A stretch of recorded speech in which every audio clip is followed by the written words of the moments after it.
Is everyone ready? Hopefully so. How about some clapping for the start of the stream?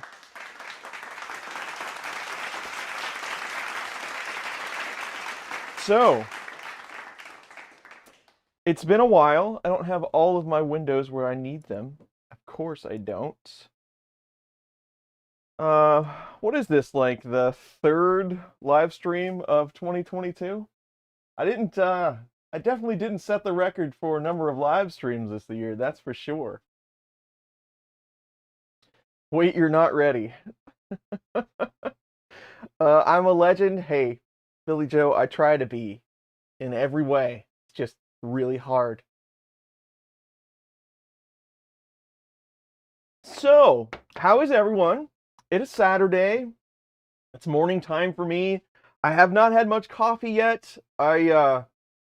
So I decided that, hey, so I got a Prusa Enclosure, right?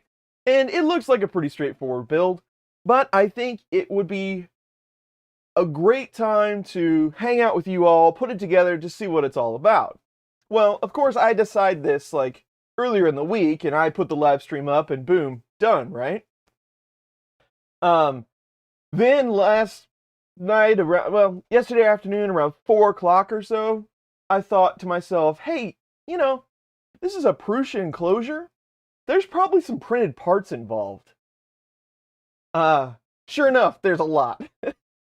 So, I didn't get started printing my parts until yesterday afternoon. It's not a ton. It's like 2 trays of parts that take around 9 hours. Hinges, clasps, handles, things like that. I don't know if it's going to read that or not, Andrew. It did come through. But thank you very much, Andrew, for the $10. Much appreciated. For the Xmas cheer fund. Thank you. I always need a little more cheer around Christmas. So naturally, I started a full plate of parts, right? So I had some orange parts going. I had some black parts going back here. Let's see.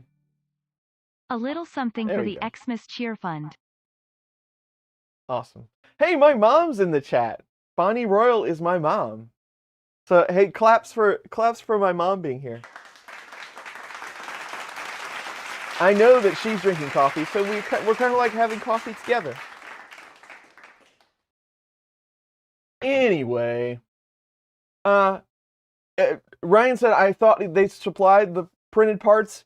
I don't know. I don't think they do traditional. Maybe they do. I don't know.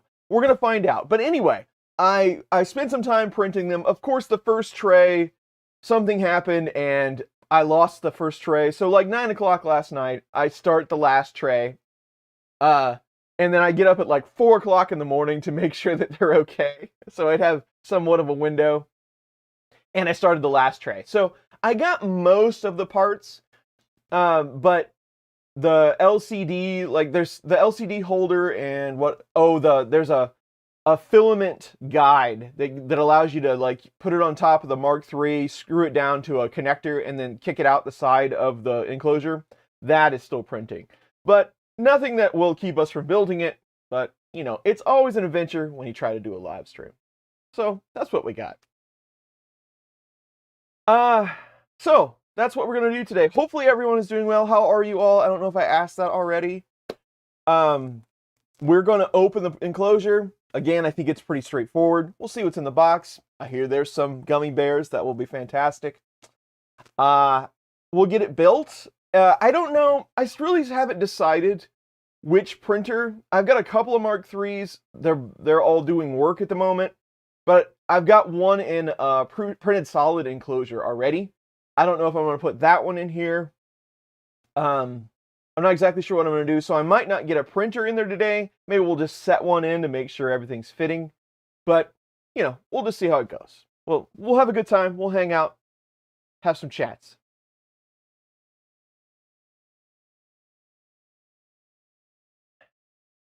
All right. So, I haven't done a stream in forever. Let's see what actually works today, right? The ceiling cam is always just a little crooked. It bothers me some, but not that much. When it's in large form, It bothers me. But when it's just over there in the corner, it's not so bad. Good enough to allow you to see what's going on inside the box. The gilded Mark III would work. That would be, actually, that's a great idea. Kind of a display case for the Mark III. That's not bad. Not bad. So I'm sure there's all kinds of things that we could talk about today. So, you know, let's talk about Rep Rap Fests. For people that do not know what Rep Rap Fests are, for years and years we just had one. It was in Goshen, Indiana. It was MRF, as we call it, the Midwest Rep Rap Fest. Rep Rap, if you don't know what that is, oh, hello. Hi, Joe. He's congratulating us. That is something, what it says on this piece of paper is if you ordered certain add-ons with your enclosure, which I did, they didn't come for quite a while. They're still shipping enclosures and add-ons. I do have some of them, and we'll check them out at the end of the stream. I'm not going to necessarily install them, but I do have a few of them. But there's quite a few different add-ons that you can do for this box. What do we got? We'll catch up on Rep Rap Fest here in a second.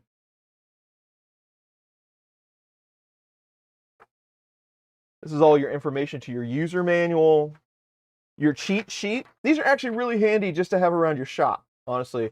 You can quickly hold your bolts up, but if you're like me, it's very quickly soaked with oil and coffee and has to be thrown away. All right, so we've got some clear sheets. We'll leave those in the box for a second. Oh, a very mini bag of Harborough. Guess we're gonna have to ration those.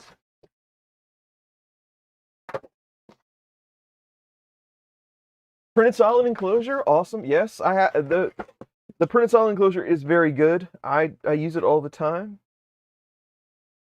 Fasteners and accessories. Hopefully you can see some of this. Oh, it does have the printed parts. So Prusa to the rescue. So we have 2 sets. So we should be good. Awesome. But I wanted to make sure to get all the parts done so you would have the full experience of what putting together one of these might be. So we are in good shape. Way better than I thought. I didn't even have to get up at 4 o'clock in the morning. Not sure what this is. Does my mom 3D print? No, she doesn't. But she has to. Oh, it's the thermometer, thermostat, whatever you want to call it. She does get to take all of the 3D printed stuff that I make for her and put it on a shelf somewhere, and then have to dust it. This is all the pins, the magnets, all the fasteners, zip ties, sleeving, all that good stuff. Let's just get this out of here. A gilded enclosure? Yeah, I agree. It should.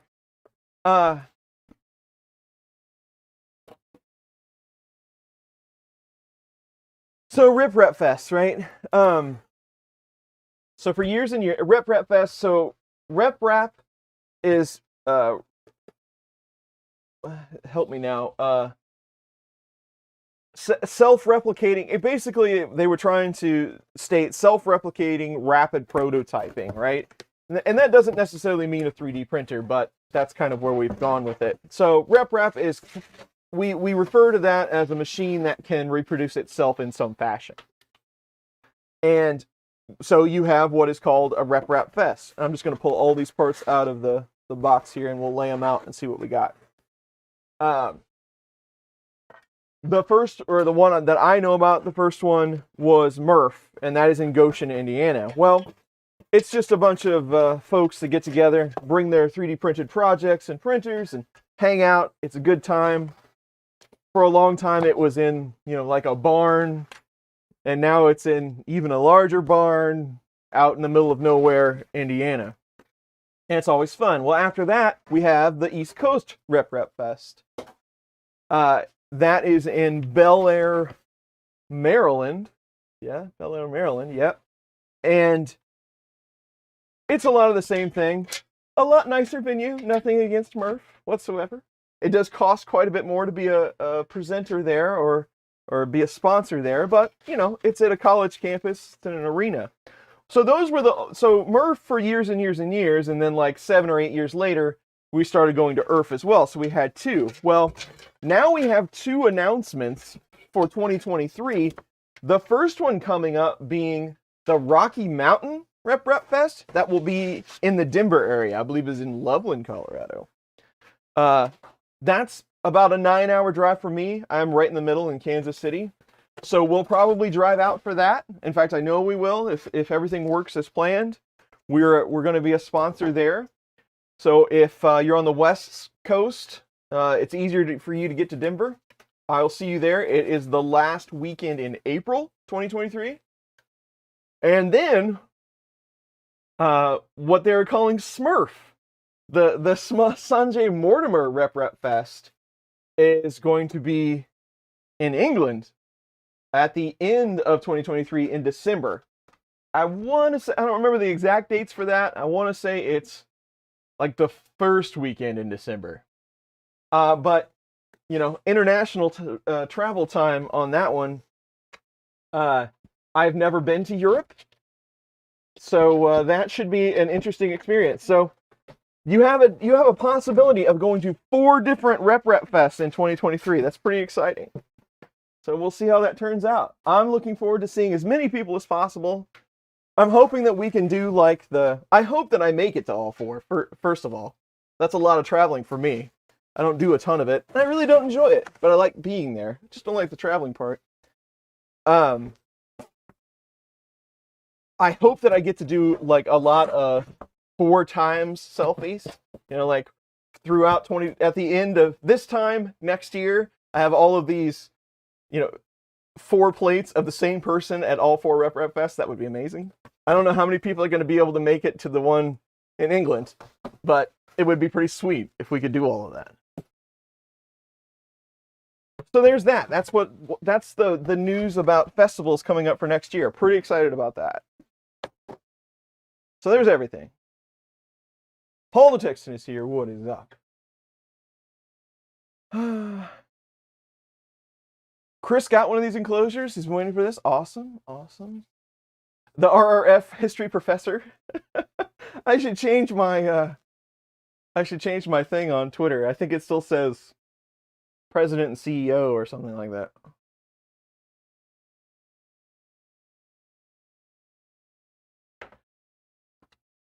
Yes.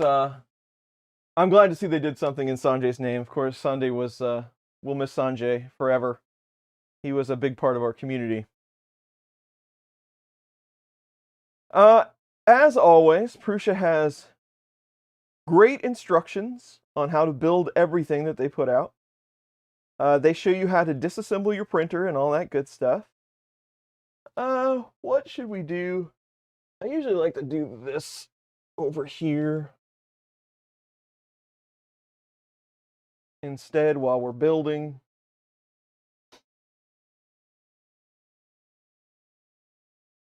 So let's go to that.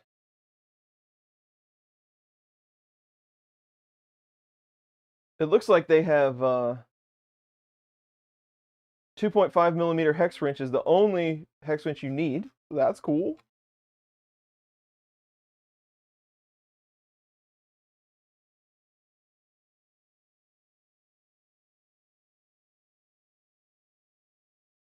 Okay. So note that you have 2 different sizes of channel in your kit here. Ryan is here. What is up? Andrew's going to be at Murph and IRF. Awesome.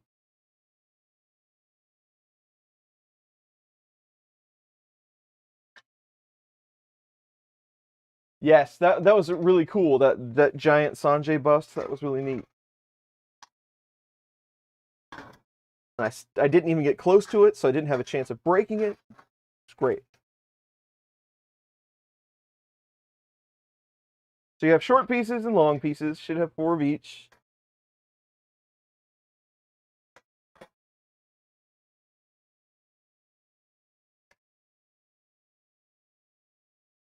For the box portion anyway, and then you'll have verticals, right? Yep, 4 there. So 8 shorts. I'll try to set these on the sides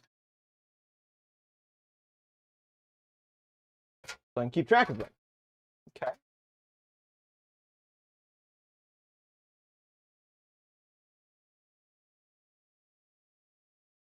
M4 by 5mm screws. Let's lay out some hardware here.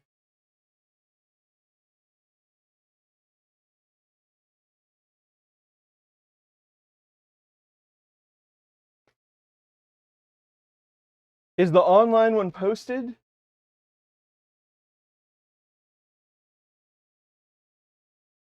Oh, no, I have no idea, honestly. They don't have the little round sticker. A, B, double A. Insert tab for part V into part quadruple Z. So we got some M3 by 8s, and these are the ones we need. So these are like, oh no, they're just cap head. Or they're button head. So that's cool. They look kind of like rivets though. 4, they're so short. 12.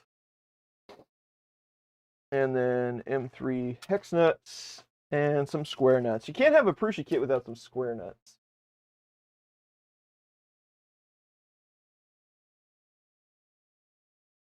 And then our B fasteners look to be like for latches and magnets and all that stuff. So we'll leave that over there.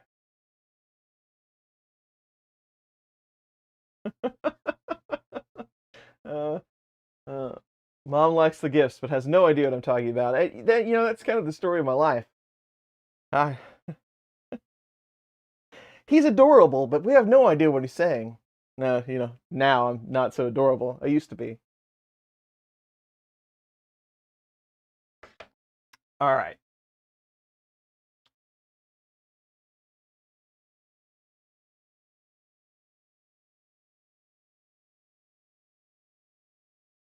Yeah, seriously, this is like IKEA style here. Long to short. Recommend a mat. Be fine.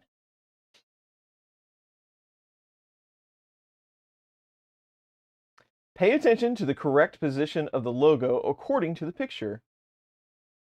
Logo, eh?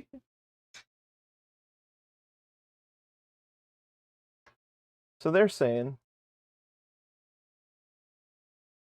I don't know, how's our, I don't really think this could be much more explanatory. So it's pretty easy to figure out. And we're going to use these M4 cabinet screws. Mom!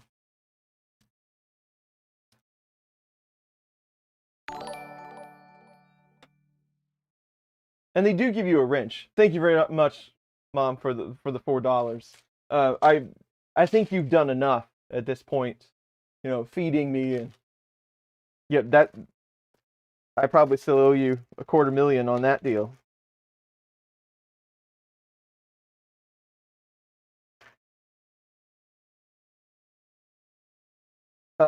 They do give you the wrench you need, a 2.5. So it is in the kit, don't worry. But I am going to be using my wrench for this. Looking well organized. Sergio is here. Hello, Sergio. Yeah, Paul, that is a great idea. I do have an extra one I thought we could use.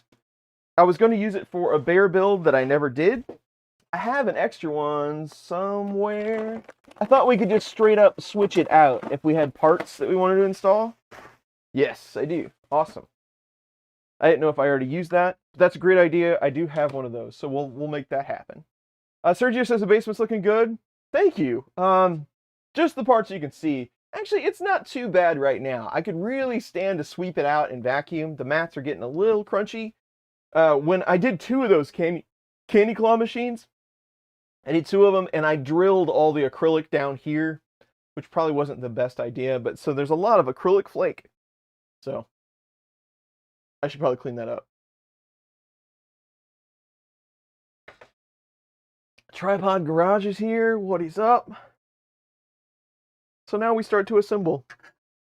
And this probably you could use like, this would probably be like a great time for like a filament box or something to hold these up. It wouldn't absolutely be necessary, but once you got one in, you should be all right.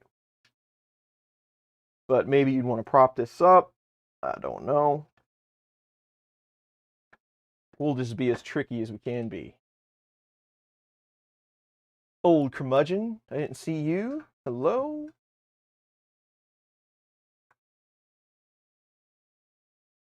One corner done. All right, end of stream.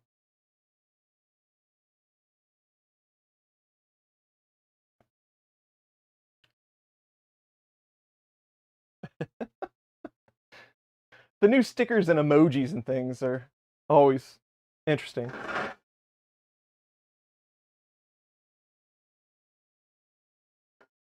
Not going to say anything. Thank you very much for the $10, Sergio. Much appreciated.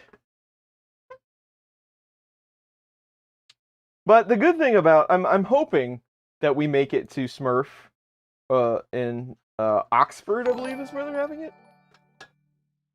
Because I have yet to meet a lot of my European friends. So if I'm going to make a trek over there, I'd like to spend just a little bit of time over there so we can get around a few places and meet as many folks as possible. So I'm pretty excited about that. Yeah, it's kind of funny because when I started doing YouTube, Sunday mornings at 10 a.m. Central is where I'm, the zone that I am in, is when I always did my streams. I did one every week for a long time at the beginning. That's been over 5 years ago. But that's where I picked up most of my folks, right? People that would come join the stream. When I started streaming, there was nobody there. And then they started trickling in little bit by little bit.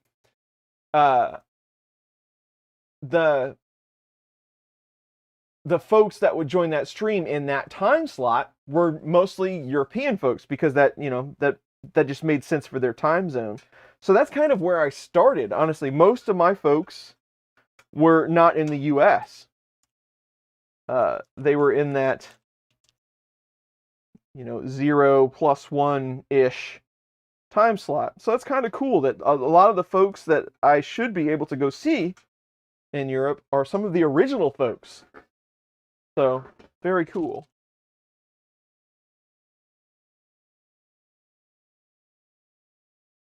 If you have additional power brick in addition to the PSU, you'll have 2 in total. Oh, for the filter or lights. Okay. You know, honestly, I'm not exactly sure what add-ons I got. I know I got the light. I don't know if because there's like a light, there's a lock, there's a filter. I think there's fire suppression even. I know I didn't get that one, and I don't think I got the filter. But we'll see what Joe. I always like to imagine that Joe is sending this stuff to me directly. So we'll see what Joe has sent us over in the box here in a little bit. Feet. Feet are printed parts. Now, just for fun, I guess they are the same color. I was looking at the colors in the bag here and thinking to myself, wow, that's really bright orange. And I printed these in Prusa Mint Orange. I don't know. You make the call on this. I think it's a little bit different color.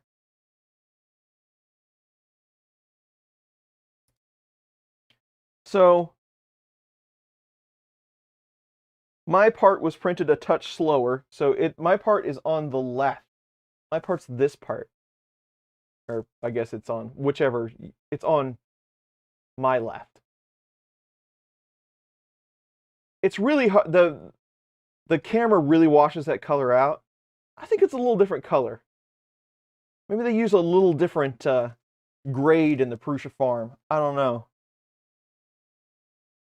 But anyway. Whatevs. Doesn't matter much. Ooh, it's got good sound. Different.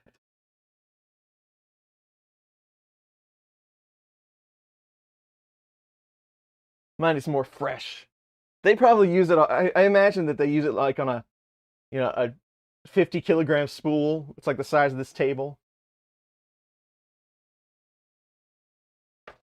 Mike would know. Mike is the king of judging orange, so whatever Mike says makes it true. All right, I keep losing my place. I keep getting distracted by things. Bright, shiny objects. We need some hex nuts. We need some M312s, and there are some foam feet to go with these. M312s. My favorite color. Orange is my favorite color. It always has been. It's not just because of Prusa. My mother is here. She can attest to that. It just so worked out that orange and 3D printing kind of go as one thing. Printer temps, maybe? Could be. I know the Prusa farm, they've got 500 plus printers in one room. It has to be ridiculous warm in there. And they print a little faster. You can definitely tell the top layers. You can take a look at the layer lines and you can tell that they're printed a little hotter, a little faster. Because they're cranking out parts, right? I mean, I would expect that.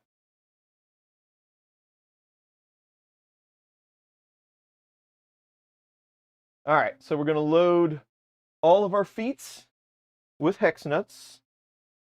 And on printed parts, I'm sure most of you, these actually fit real nice. You can just press these in here. I'm sure most of you have probably done Prusa parts by now. Anybody that joins this stream has probably already done a million of these kits where you set in hex nuts. But these fit really well. But if they don't, you can always pull them through with a screw. That's my method.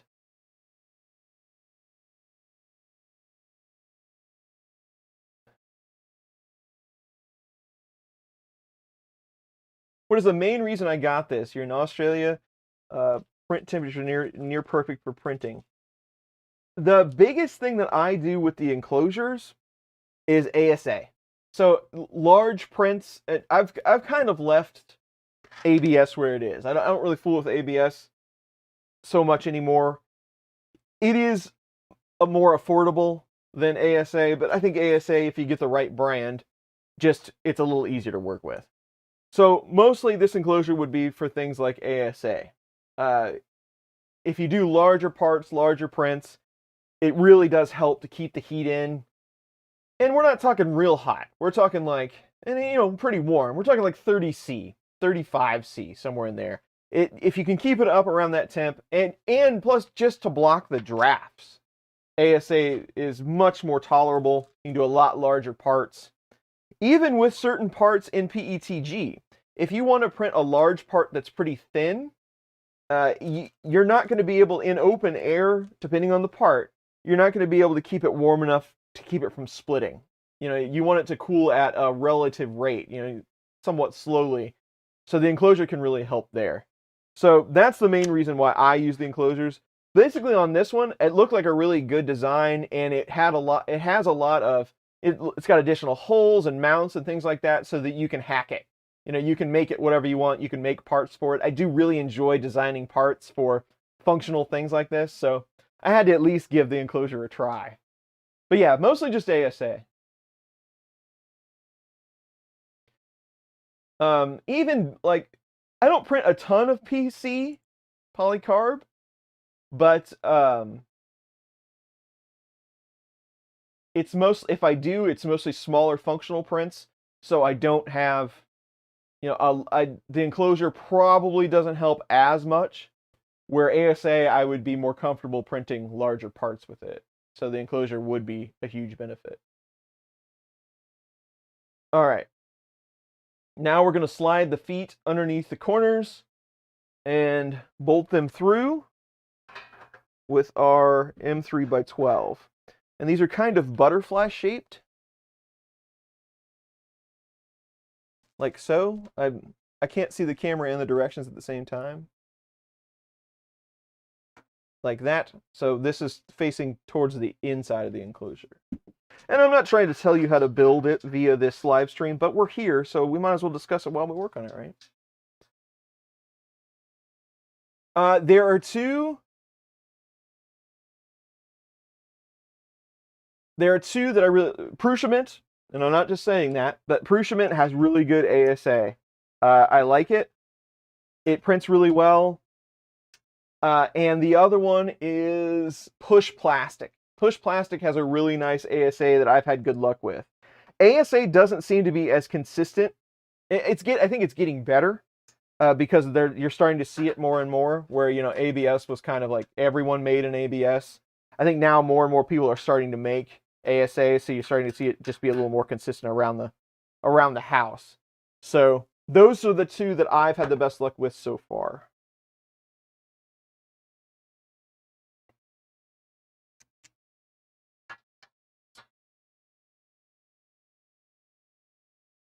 Am I doing this upside down?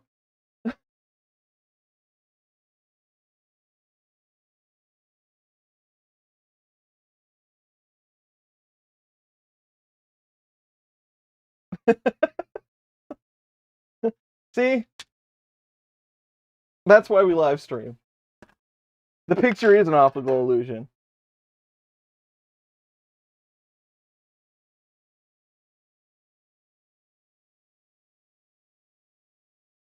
You can't think and talk about ASA at the same time. It's not possible. Plus, if you breathe ASA, you probably can't think very well either. So that picture is actually, that brings something to mind, though. That picture is actually pretty confusing.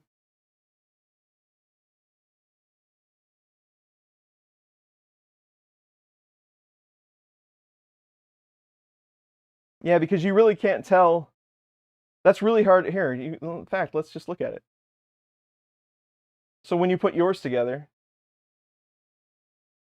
that's the edge. Can you even see my cursor? Yeah, you can. That's the edge. So it's upside down. Yep. I'm quick. Need more coffee. So yeah, that's probably a good idea. Put these on the actual bottom of the enclosure.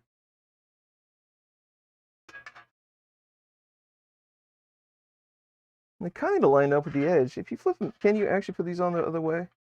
No, you can't because of the bolts. So good. They only go on one way.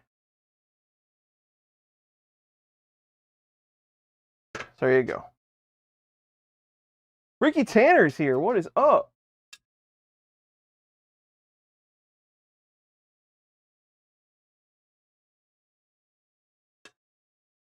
Hopefully everything is still good in Nashville.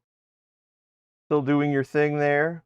I still need to get down there and see you. It's really not that far of a trip for me. I just never get a chance to go through there.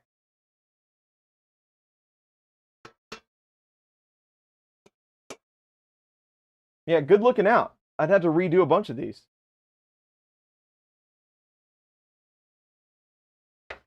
Awesome. Well, good to have you.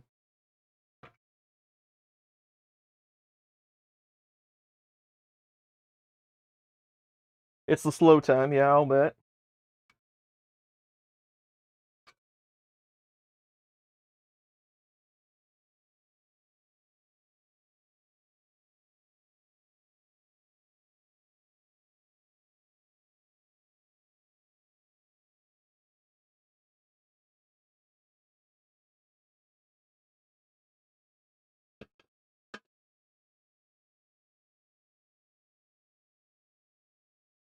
What else is going on?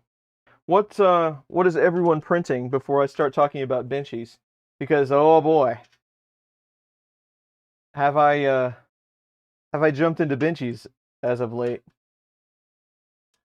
Slow time, maker time. What's the new hot printer everyone's getting for Christmas? Is everyone still on the Bamboo Labs kick, or have we moved on to something else? I don't always I don't shop for printers and I don't look around very often, so I'm not always in the know. And I've got a story about Bamboo Labs that we can talk about. It's not very interesting at all, but you know, we could talk about it if you want.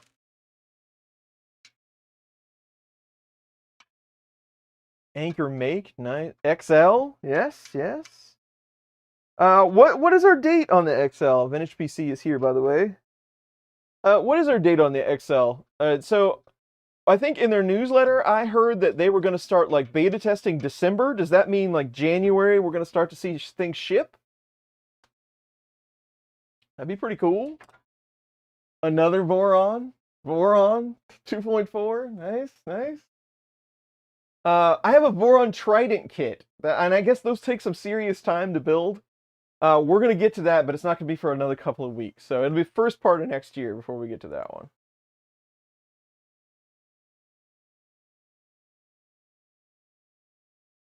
And now we have our little foam footies that we can put on our plastic feet.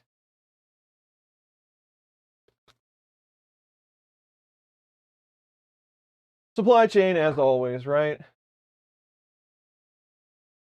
Some shipped by end of year. Nice, nice. Did I get bamboozled?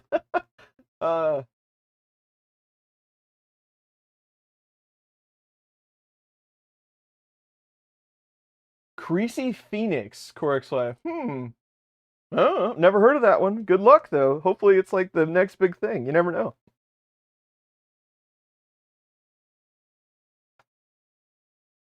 Printing your first Voron, right? Waiting on your P1P. Some will ship in January. Nice.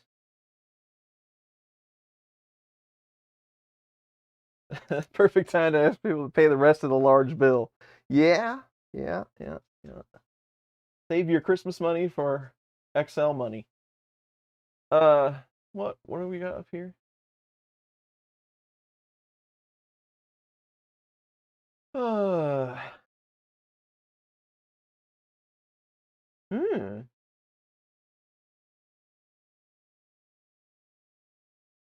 Yeah, so he's got his waiting to be transferred to Joe's pocket. Yep, that's the same boat that I'm in. Paver stones. Will the paver stone fit in this enclosure? Well, when we get it together, let's take a look. I don't use paver stones just because I don't like dealing with them. I think they are a fine way to separate your printer from the tabletop or whatever. I think they work really well. It's just they're kind of a pain in the butt to deal with. I have one for testing or whatever, but no, I never use it. Plus, also, I think they would be, I mean, depending where your shop is. Here in the basement, I don't really care so much. I mean, you can hear them upstairs, depending on what printer it is and what they're doing. If they're moving at a really fast pace, you can hear them while you're trying to sleep. But, no, I just don't mess with them. But I would be curious if it would fit in here with the printer. So we'll take some measurements.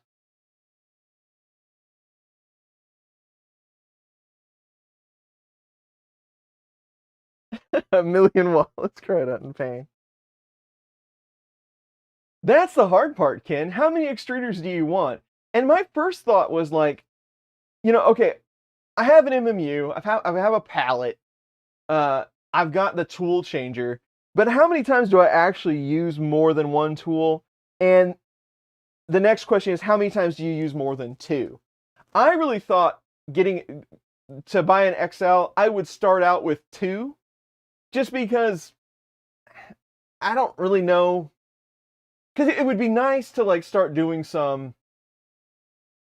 maybe some soluble supports, but given like things that are coming out in Prusa Slicer, maybe that's not so, you know, maybe that's not really all that necessary now.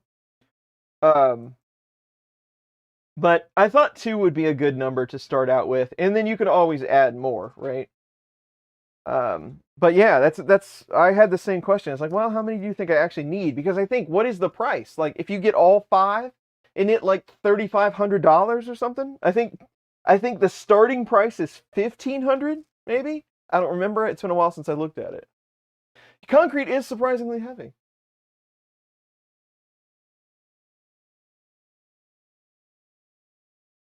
Plastic dip. Nice. I like that. That's a good idea. Gear acquisition syndrome. GAS, it's a real thing. There's meetings. PLA and PG sports in practical sense, yeah. Starting at 2K.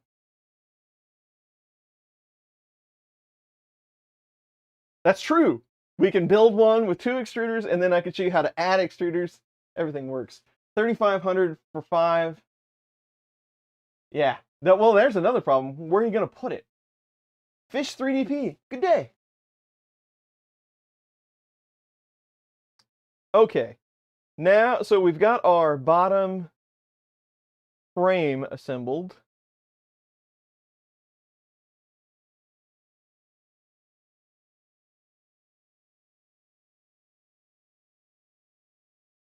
Paper box. So what do they want you to do with the box? Place the bottom panel, the carbon hands on the center panel.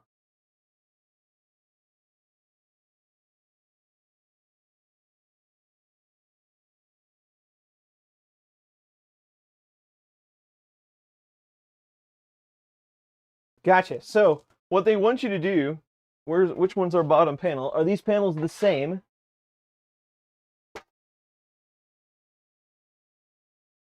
It's all steel as well. So the bottom panel has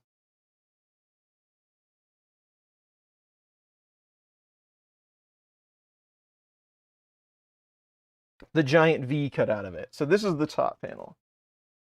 So what they want you to do, the bottom panel sets inside this frame. So lift it up from above. So what they want you to do is set this on a Prusa box because it just happens to be the right size. And then you can put your frame down on it, and then we can make the screw connections through. So, well, let's just go ahead and follow the directions. I know I have to have a Prusa box, like relatively close. So let's get one. Ooh, how about Galaxy Black? That's the box is good enough for that.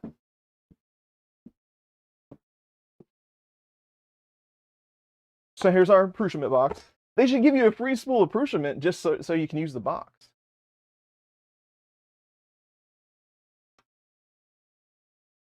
That's what the dining room table is for. I don't think that'd fly at my house.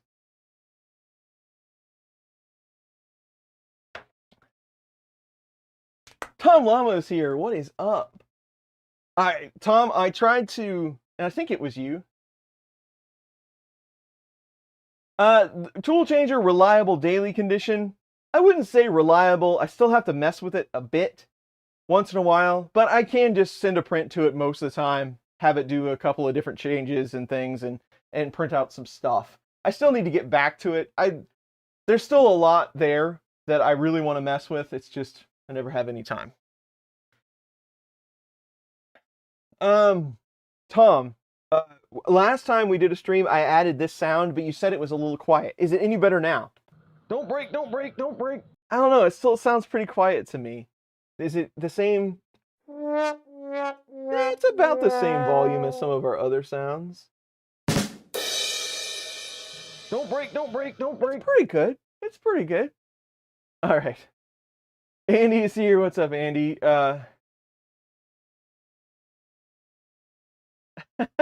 And you're Welsh. Hopefully everyone is going to have a good holidays. You too, Andy. I appreciate that. Just a bit quiet. That's about as much. It could always be louder. Yes, that's about as much as I could pump it up because I actually stole that from the video. I had to go back and find the live stream where that actually happened. Okay, so we have cutouts. We have to make sure that we line this up correctly.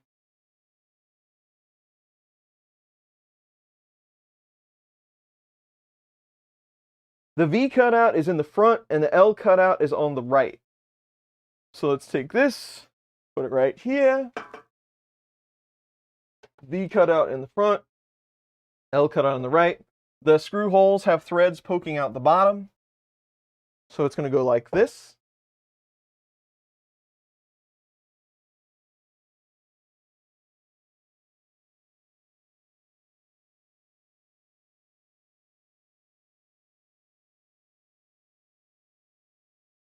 base frame assembly and place it on the bottom panel. The V cutout in the panel must be facing against the cutout on the base frame. But there's like cutouts.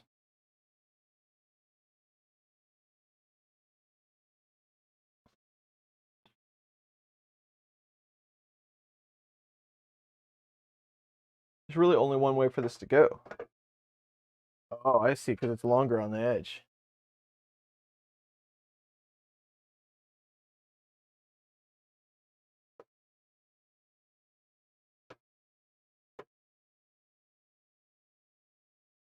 Like so. Beauty. This might actually get just a little bit warm to the touch when it's printing for a while.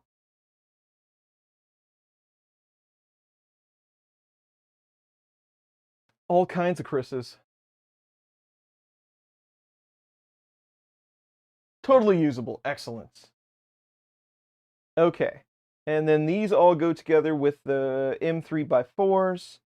The 4 holes marked X in the picture must remain empty. So the ones at pretty much the center of the V marks is what they're talking about. So these 4 don't get any screws. And they said, what about, and so every other one, there's 4, 8, 12, there's 16 that go in the bottom of this. 16, and they are M3x4. Okay.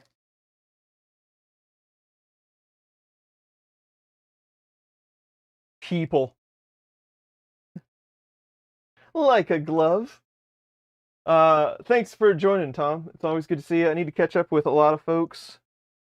We need to do some sort of stream and hang out. I was thinking about that the other day, honestly. It's like all the people that, we have our celebrities, right? And they have been that way since I've been doing YouTube. All the same folks. Joel's been around longer than me. He was always semi-popular. I think I got on with like Tom 3DP. He had less than 20,000 subs. I know Joel was probably right in that ballpark when I started. Maker Noob was right around that time. Devin Montez over at Make Anything. Angus was, I think he was kind of always the leader. He was always he jumped in, I think, probably a little earlier than most, and he's still kind of leading the pack because he makes awesome content.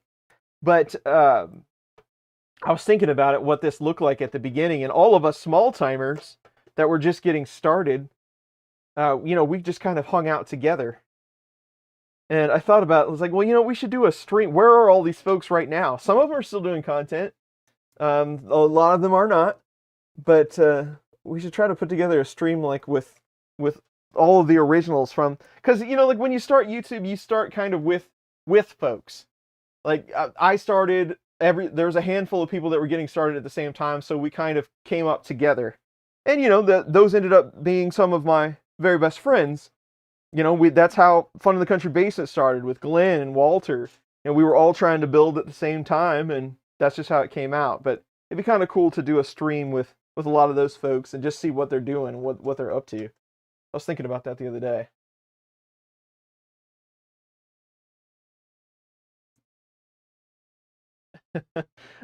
Steven is here. What is up?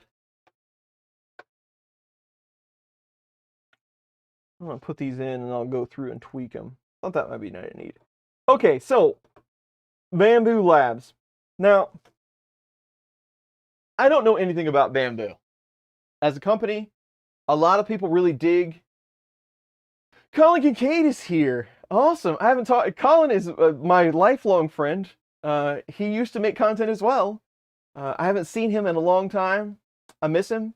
But thank you for joining the stream. I gotta get with you and see what you're up to soon. Yeah, I thought it'd be kind of neat. Walter was. He's still awesome. I still talk to him on the phone, right? It's every once in a while we chat. He's still up to the same old stuff, He's still Walter. He's larger than life, and he's always a good time.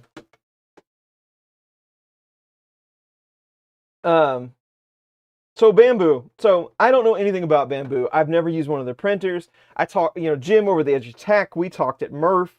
He's got one. He showed me some prints. They look good. It's fast. All of that. It's somewhat affordable for what it does, I think. I really don't know anything about it. Now, the X1 Carbon, they reached out to me when it was being built, and they said, hey, do you want one of these? You want to review it? You want to take a look at it? And I said, is it a Kickstarter? And they said, yes. And I said, no. Because I can't bring myself to do any more Kickstarters. It's nothing against them. It's just, if you can't guarantee that when somebody gets it, they can ship it back to you, or there's going to be warranty or whatever, or they ever get anything, then we probably shouldn't be showing it here. That's not what we do here. We don't sell things. I mean, the support is always appreciated, but I'm not looking to hawk products. So that Kickstarter does no good to me. So no hard feelings, Bamboo, on the X1. No Kickstarter, not for me. Have a nice day. That was it. That's all there was to it. And, they said thanks, and that was all there was. Now, jump to a couple of months ago, I guess now. They have this P1P, and a lot of folks already know what that is. It looks to be just a stripped down version of the X1, not as many fancy features at a much more attractive cost. Yeah, I believe it was selling for around $700. They reached out once again and said, hey, do you want to try the P1P? I said, is it a Kickstarter? And they said no. So it was on pre-order. And I said, sure, let's do it. Here's my info. We'll take a look. And as soon as we started having that conversation, it was right before Thanksgiving, I started seeing tons of live streams where people had the P1P already. And I'm sure that they were the folks that got in with the Carbon. So, I mean, they should have got first pick, for testing the X1 and get the printers. But I mean, it's just started flooding with videos. Like, everybody's got a P1P and they're testing it, and on and on. And I was like, whoa, the coverage is crazy. And I'm not going to get one of these for quite some time. I will be way behind the curve, which I don't mind. I don't mind trying it after the fact. Again, that's not what I'm going for here. I'm just trying to see if it's any good, to see if you would like to buy one. So I'm okay with that. No big deal. So go ahead, send the P1P. Well, after that, Dave Wilson's here. Hey, Dave. After that, they send back a form. And the form, I don't want to seem like I'm being a pain in the ass, right? The form is not a big deal. There's not that much information on it. It clearly lays out, it's your name, your channel, your address, your phone number. Nothing specific. They're not asking for my social and my first child here. They just want some information. And it has some guidelines on, you get this free of charge. You don't have to make content. We'd love it if you would, but it's all yours to do whatever you want. Sounds great. No big deal. But they wanted me to sign it and return it. Scan it and return it. And I'm just flat out, I don't sign anything, right? I mean, it doesn't say anything I'm not comfortable with, but being in my position, or just being a smart person dealing with a company you don't know much about, you probably shouldn't sign anything and send it to them, right? And I don't need another project. I've got more than enough stuff sitting over there in boxes that we could have projects forever. It's not that high on my list. So I didn't want to sign it, so I politely declined. But I also found it kind of weird. So I reach out to my friends. The YouTube content creators, the funny thing about us and our community is we kind of all talk to one another. We know each other. We can reach out. And so I had some conversations with some individuals. And I couldn't find anyone that had to sign any paperwork and send it back to Bamboo. So then the red flag is up. Call on the field. So I really wasn't quite sure what to do at this point. so there were some folks that were concerned about, YouTube is their life, and they got the P1P quite a bit later, and they were concerned that it was going to be played out before they got a chance to look at it. And these are bigger names than me, right? And so I just happened to comment on Twitter that I am not receiving a P1P either, not that that matters to said person, because they wanted me to sign some paperwork. And then we started getting floods of messages that I didn't have to sign anything. No, I still haven't found anyone that had to sign anything. So Bamboo came back and they said I was the first. Okay. I was they're instituting a new policy for content creators that they want to be able to keep track of our information and, keep better in step with us, who has the machines, their info, and all that good stuff, which is totally fine with me. That sounds good. If that's what you want to do, I mean, keep track of all your folks, right? Keep track of who's got a machine, where you sent what. That sounds like a great idea. But the fact that I was the first one to try out the new process, don't like it. So I declined the P1. They did explain themselves, and they did also say, well, just fill out the sheet and don't sign it, and that'll be fine. After I caused a fuss, right? After I caused a fuss. And I said, no, that's okay. I'm good. So I will not be receiving a P1P. Long story short, I won't be getting a P1P. But it wasn't a bad thing. I mean, I'm not irritated in any way by Bamboo Labs. They're doing their thing. They're doing what they do.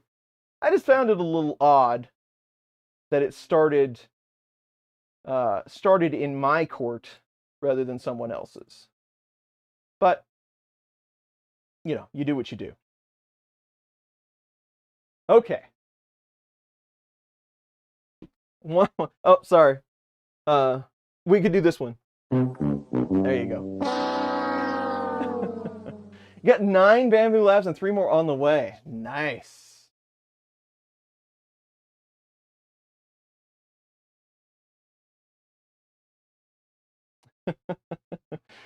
Okay, so we have some dampers here. They're just pieces of foam with a printed insert, and I'm guessing that it works as kind of a standoff to set your printer with.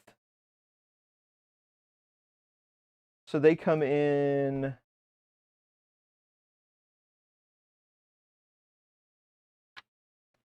Checking out my pictures here. Can't do anything without a picture. That's the insert. So they go in just these 4. So we need a flip.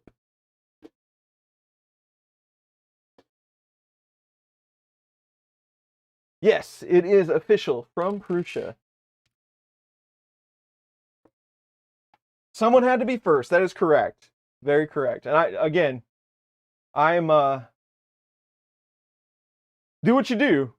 Do what you do, Bamboo. I like the sound of that. It's just I didn't feel like participating at that time.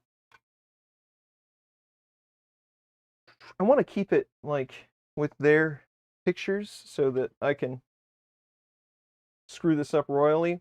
All right, so you have a printed insert, and then you have an M3x20 that goes in there, and then it goes inside this foam collar.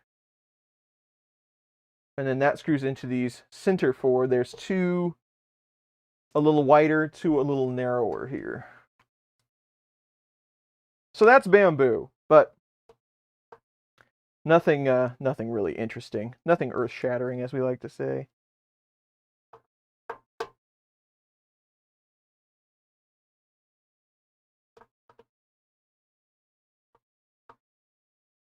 We did cross 60,000 subscribers, by the way. I was very pleased with that. We did that a couple of days ago. Maybe it was last weekend, in fact, maybe. I don't remember. But yes, it was last weekend. I think we crossed last Sunday. So pretty happy with that. We've been going since June 17th, June 16th, something like that, 2017. We're still here, still cranking out the content.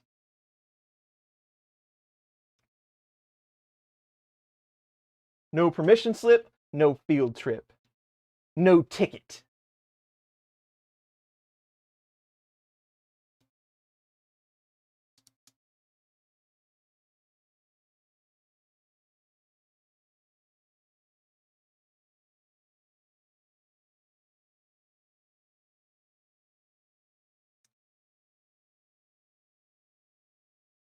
Thank you, thank you.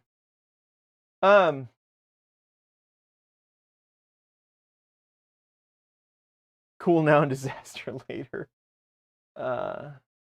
Thank you, Andrew.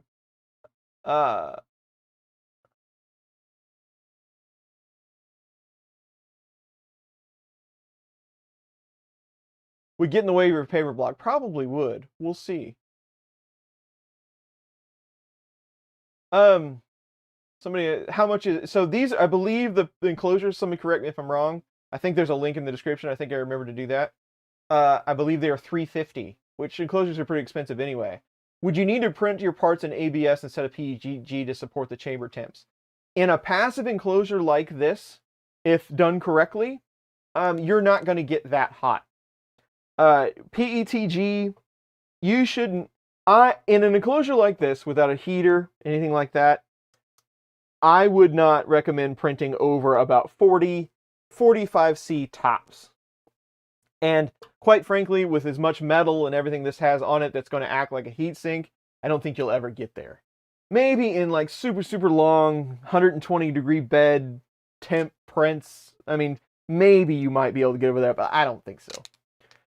So no, PETG should be just fine for around the 40, 45C printing. Really the only thing you would have to worry about is that PSU.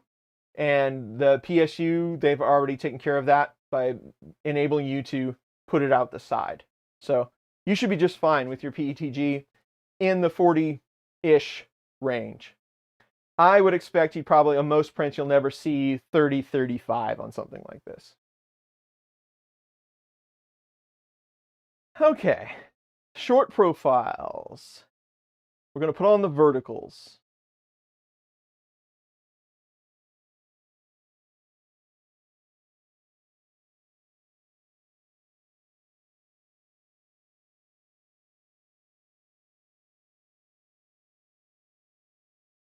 All right, so we should have more than enough short ones left.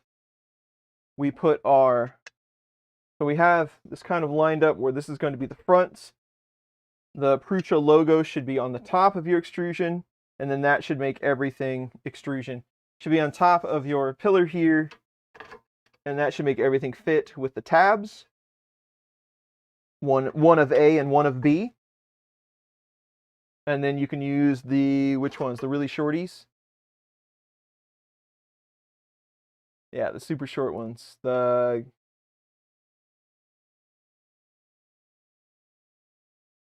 M45 button head screws to put it all together. So we'll put 4 of those on.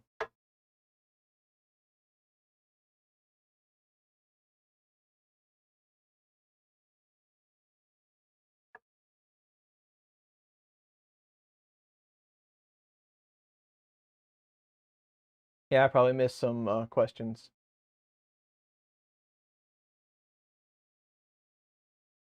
Yes. If you're printing, anything outside of PLA or PETG, anything when you get up into ASA, it's all about temperature and cooling and things like that. When you get into ASA, ABS, polycarbonate, you're going to want a more stable environment, or you're going to get nothing but splits. You can do small parts. I always have people come back and like, well, I print ABS all the time and in the open air, and it's no big deal. And I was like, well, that's awesome. You have a great environment to print in. But I would guess you're probably doing fairly small NZ height prints, and that's totally cool. But get the right print, and it will be infuriating to try to print outside of an enclosure.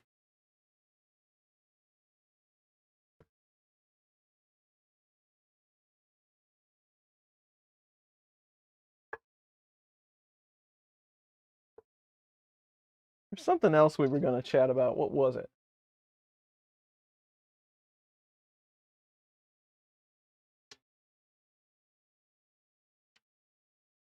Greg is here. What's up, Greg? Yes, the printer tents. Yes, those are great. What's the one they use? Like those little mobile photo booths, the really cheap ones. Those things work awesome. You just find a print in. Cardboard box works good too.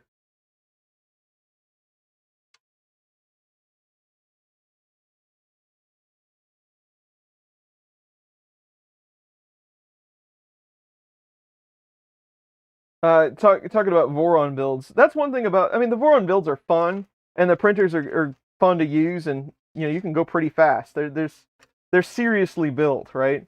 But man, some of those builds are so long-winded. They get really complicated, and it's nothing you can't do. I mean, and I think all of us here are capable. There's good instructions where we can eventually get it done, but some of us don't like to invest 30 hours in putting something together, and yeah, it's just some of them are really long-winded. But, there are others that's just... So I know some folks that don't even like the 3D print, but they really like assembling 3D printers. So, I mean, it takes all kinds.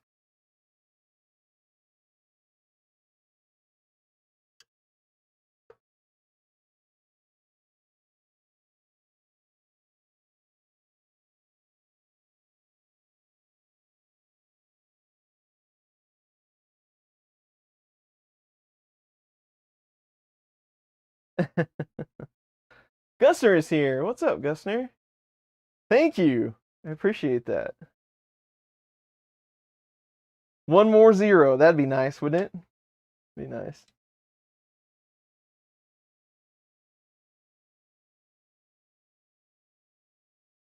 Yeah, free. Well, that's another thing. How much free time do you have? I know I don't have a whole lot. That's why I haven't been doing any of these live streams. We can talk about something that's not very eventful, but it is going on in my life, which adds a little bit of stress. Um, it's nothing deeply personal. How much coffee do I have left? A little bit.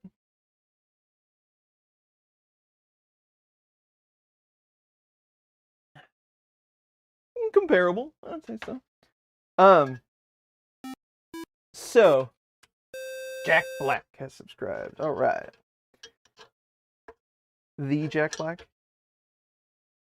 Sure, that's what he does in his spare time. So some of you know, as in my profession, I am a mainframe person currently, and I've worked on many different things in IT, many things. And the last couple of years, I've been a mainframe system programmer, and that sounds like somebody that writes programs. It really isn't. It's an old school term for somebody that actually had to physically program large computers to work, right? You had to get out the manual and punch in the codes and do your cards and your tapes and all that stuff. Basically, what that means today is I set up, I maintain large mainframe computer systems because it's a proprietary operating system that only IBM deals with, and you have to know it's very specific. It's not like you can just Google the answer. It's hard to anyway. I mean, it's becoming a little more common, but it's not something that the information is readily available, and IBM has made it as such because it is proprietary, and it costs a small fortune to run one. Real storage, yeah. I've mounted those tapes.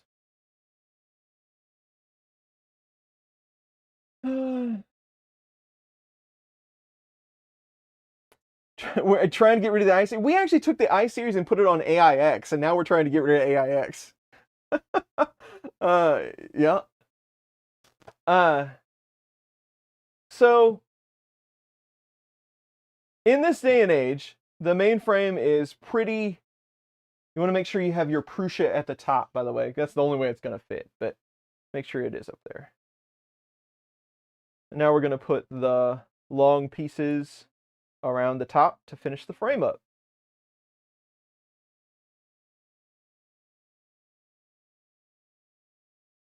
Mainframe is very expensive, but we're talking about companies that do billions and billions of dollars in business, right? That's who still uses these. They wrote their code in the 60s. They're still using said code to sell whatever they might be selling or to do their banking or whatever it might be.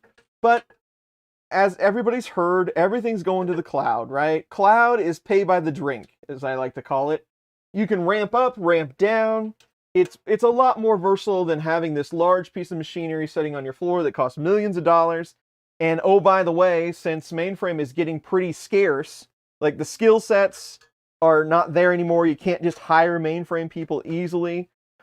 The software that runs on the mainframe, which is called ZOS, that's the main OS. If you write code software that runs on ZOS, it's a niche market, and oh, by the way, they're going to charge you a lot to use it.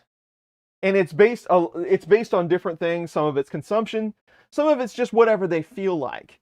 And they will come through and say, all right, well, last year it was $1 million. This year it's 10 million. And there's nothing you can do about it. Because there isn't. You have to run it to keep your day-to-day operation going. So you just grin and bear it and hope for the best. Well, because of all of that, these companies, so because of different pricing models and how all of this works, right? Some of these companies you can get around some of this by buying more. So in IBM's eyes, they charge you less if you buy more. So if I got a machine that was, let's just say, let's talk in weights. If I got a machine that weighed 1,000 pounds, it would be more expensive than a machine that weighed 10,000 pounds. So that's how they do it. So to get around some of this stuff, they go with outsourcers. And the outsourcer can get licenses for multiple companies, have a larger footprint because they have all of this in their name, they own it, and then it's cheaper. So then they can bill companies that use this at a lower rate than what the company could pay for it themselves. So you can probably guess where this is going. So in October, my company informed me that they would no longer need my services. And so the end of this year would be my last date of employment. And that's not just me, that's my whole department, right? They outsourced the whole thing. 20 plus people, everybody that worked on the mainframe at my company, they would receive, they would receive the same information, and there were some options here and there that you could take, or you could reapply for other positions, whatever, So basically, at the end of the day, we're done, right? Like, no more job. Now, fortunately, the company that I'm at, I've been in a lot of different groups. I've done a lot of different things. So I did have to reapply and go through a bunch of hoops and everything like that. But I was able to take another position at my existing company, and I will, we need a short one for this. I will be able to stay on. Now, it seems like it's somewhat of a temporary position at this point, but it's temporary for the next couple of years. So in IT, 4 or 5 years is a pretty good run in most spots, just based on how fast you move. So I will still be employed.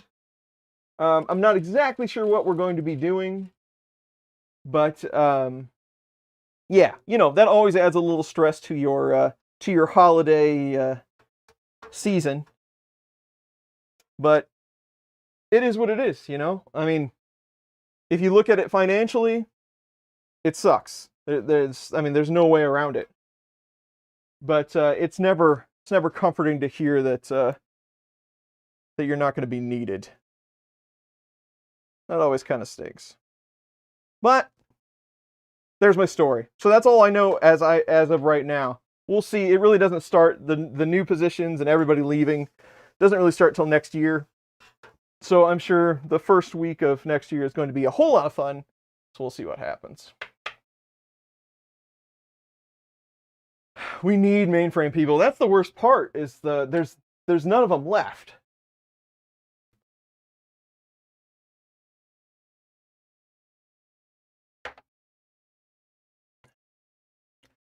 Full-time musician. I would love to be a full-time musician. That would be awesome. But yeah, so we'll hang on a little while longer and see what the future brings. So basically, we're just building the top here. We're putting you would have 2 shorts, 2 longs left. It's very self-explanatory. Just make sure your logos are lined up and you are all set.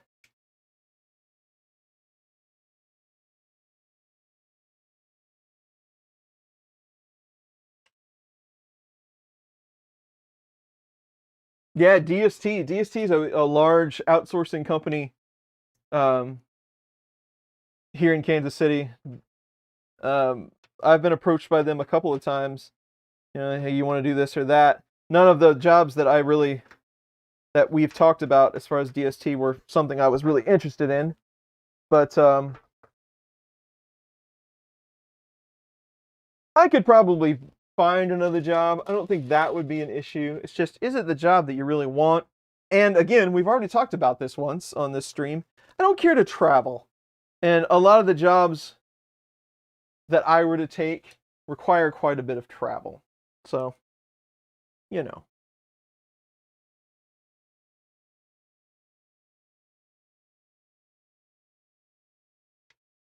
Make $1,000 a day. If I play bass, I can get into bass. I could practice up.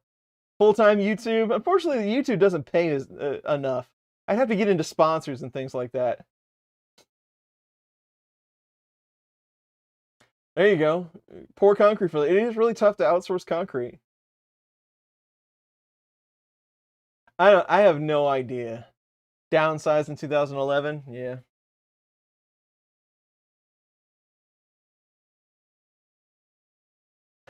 Take all the boxes and unbox all the printers. Yeah. I don't know how the folks do YouTube income. Rainbow Duro? Thank you for the sub. There's no way that I could afford it. And I guess it's just, you know, I mean, I guess a lot of it is sponsorships and things which we don't take.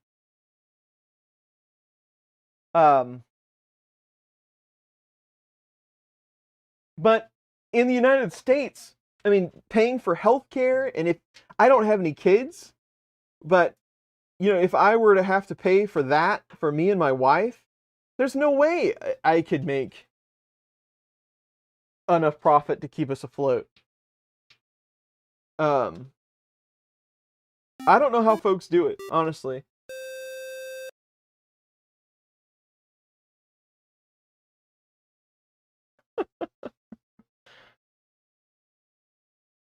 Lars subbed. Thank you, Lars. That is very true. Chris is sellouts, yeah. That we'd have to change the name of the channel. Chris sells out 3D printing.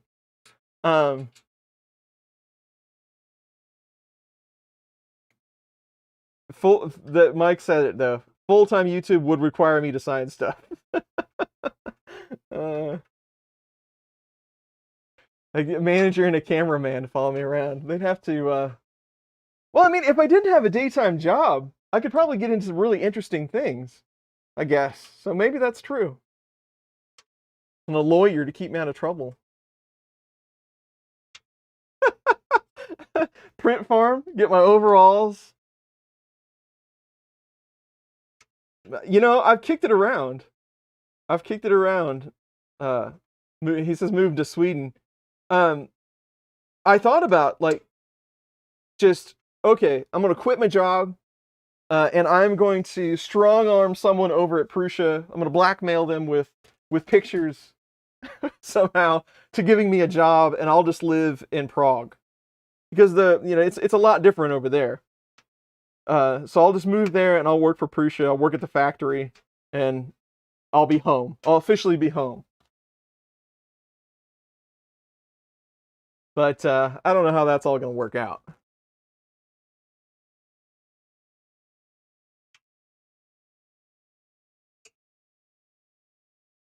And lawyers, guns, and money.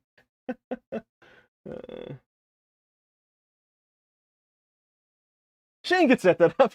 I put enough stuff on Shane. I'm sure he can handle this one too. Not a big deal. Cash out 401, live in Prague forever. There you go. We can do it. Live from Prague. Chris's basement. Do they have basements in Prague?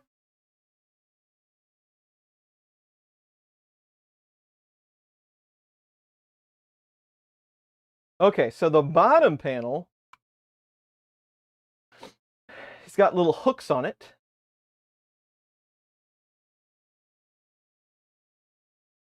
And the hooks go down, I think.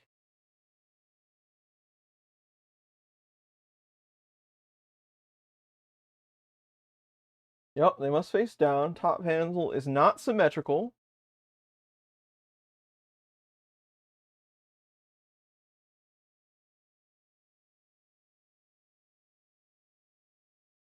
Lift the top all the way up. Use some screws. How does this thing go on? And don't in the same. Oh, there's a couple extra you do not put on, and those are going to be really hard for you to see anything. I just realized that you can't see anything right now.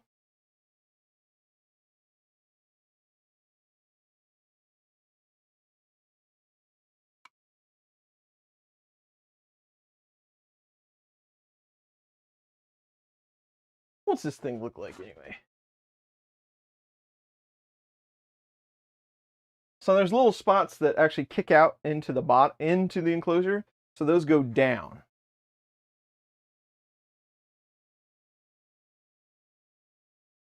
But does it matter in relation to the bottom section?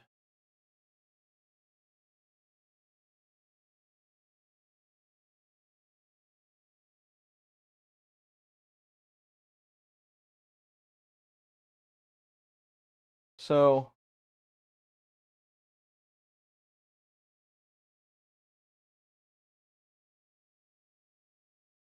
from the front side, which is nope, this is the back. This would be the back.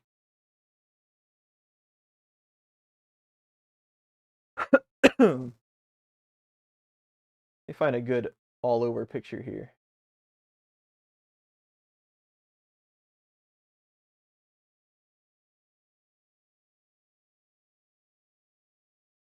Yeah, so the wider ones of these dampers are actually in the front.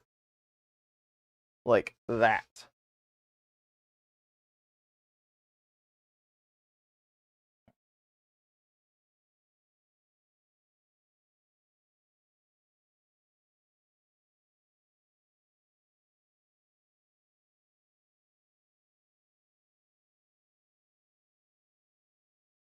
And then there's gaps in the front and the back. The little tabs go down, so you got a gap here, they're the same. And then it goes in from the front and sets in like so. Now there are several of these screws that you don't put in. And like the two in the corner. So let's just get a couple in so I can stop holding it.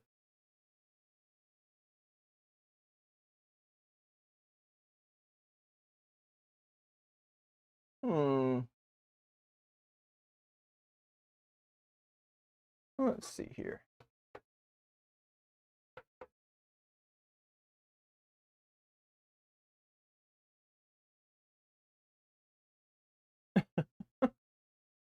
Now we're talking about moving to Prague.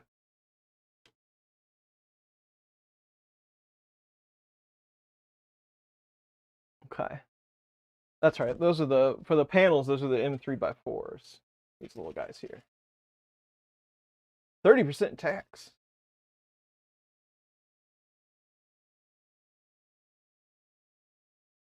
Get 2 going. So you don't put screws in.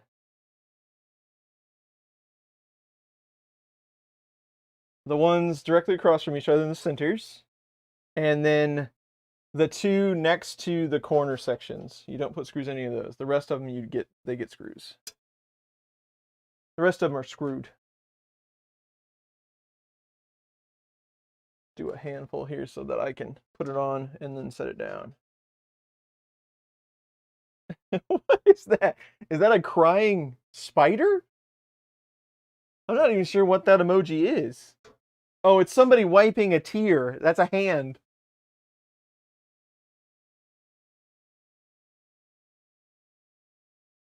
I start learning Czech. It would be kind of cool to know Czech. I don't know how handy it would be, but pretty cool.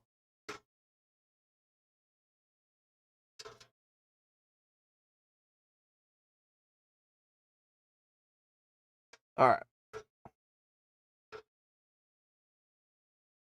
This one's I'm gonna have to hold my tongue just right for this one.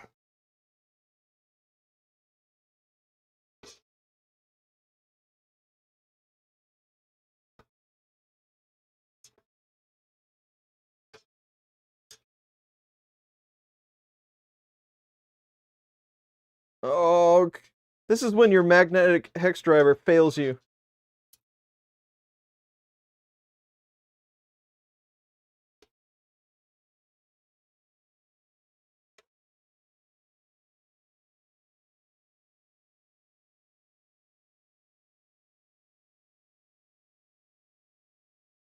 Magnets!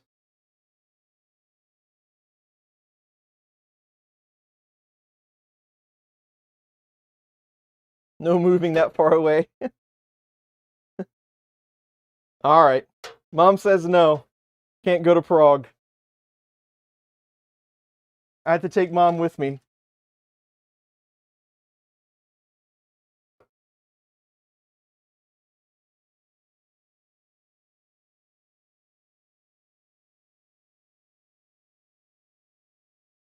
It's true. I should have done that.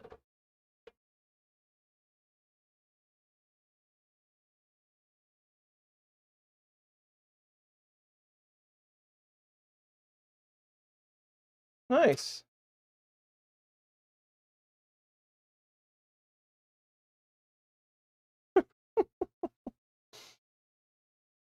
Blue tape. Blue tape and hold that on.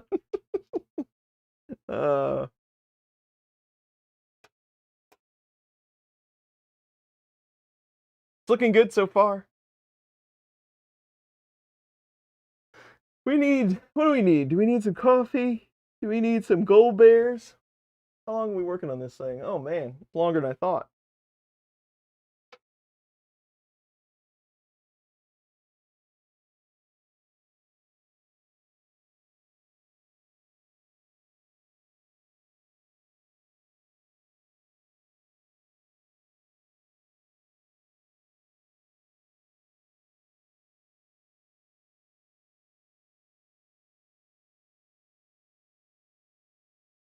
So, there's all kinds of things we could talk about. But Llama is the king of blue tape. I can't blue tape like Llama does. Nobody can. So my wife has decided that we are going to rewatch some Christmas movies, and I'm not talking to like, the classics. I'm talking like stuff from the 80s, when we grew up. And we watched, the Christmas Vacation, of course. You got to watch that. And a couple of others. I don't remember what some of them were, but the usual fare, the stuff that's on every year. But we sat down to watch Gremlins because it's a Christmas movie. And I hadn't seen Gremlins in a long time. That used to be one of the staples. I grew up in the 80s. And that used to be one of the staples. You know, Gremlins. You just watched it. That's where it was. That's where it's at. And we watched it again, and I don't know that I like Gremlins anymore. There's so many people and Gremlins and other things being mean to animals, and they string the poor dog up with Christmas lights. It's horrible. It's like, oh, you didn't have to do that, bad Gremlins. I don't know. It's like, wow, I used to watch this when I was a kid and I thought it was great. Now I'm kind of, I don't know, I kind of feel bad for all the Gremlins. Better Off Dead is a Christmas movie. That's true. Die Hard, yes, yes, we did. We watched Die Hard like 2 weeks ago. So yeah, you have to watch Die Hard. That is definitely a Christmas movie.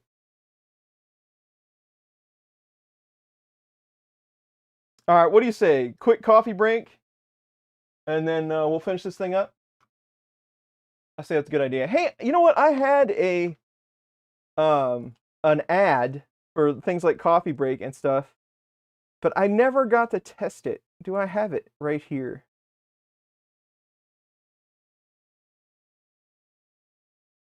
Hold on. How long is that thing? Nice. All right. Let's try this. Let me change this one.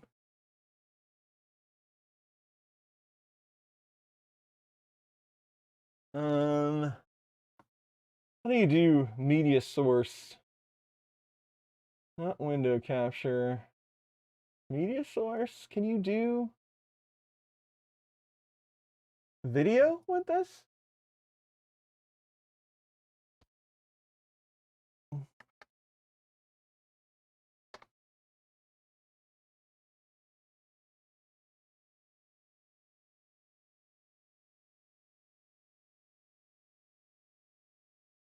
I've been meaning to set this up for a while.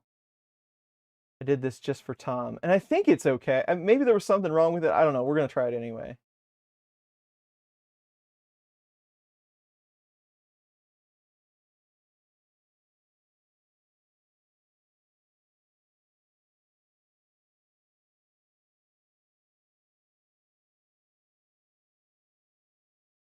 What does it do when you well, it doesn't look like it. Oh, wait. What's it doing?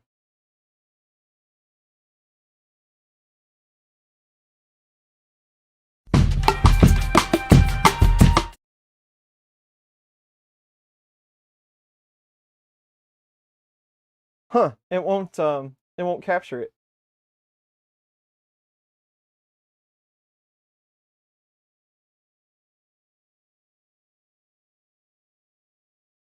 Well, bummer.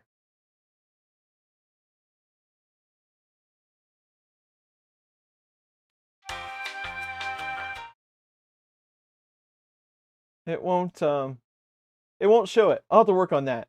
I have a really good be right back screen now that I want to try, but it didn't seem to work. So anyway, you're gonna get the old one. So let's get some coffee. We'll be right back.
Okay. We have coffee. We're ready to go. What's next? We have a lot of parts left. We've got our cube built. We've got our bottom and our top. Our feet are on. Dampeners are on. So next, we're going to build the PSU lock parts. And basically, from what the pictures look like, you build this on the side. And this is kind of in my way, but I had to talk with my hands. You build this on the side, and then the PSU goes on like a little carriage. So you can stick it out the side of the enclosure through the plastic, and then there's little locks that lock it down to keep it from moving around. So that's the part we're going to do now. And it's somewhat interesting. Here, we'll just use these parts here. It's somewhat interesting because they use the part as a wrench, which I kind of like that idea.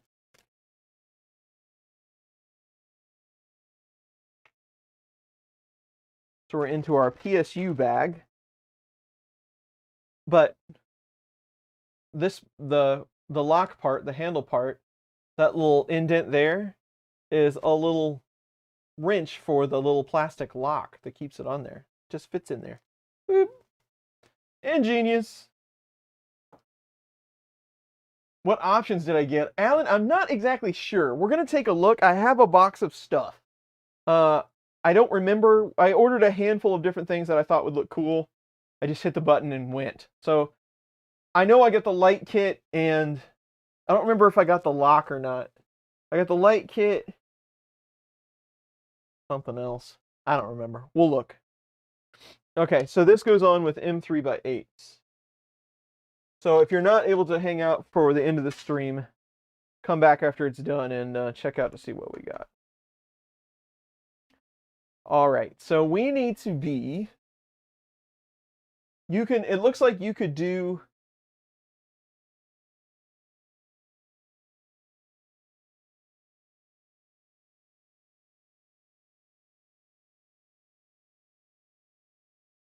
like in the picture. So if that was the front, right? So they just want you to put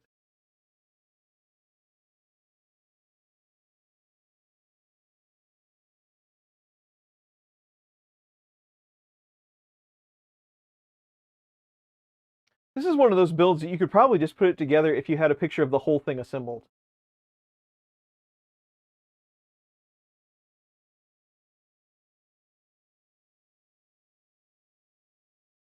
Which I would like to look at now.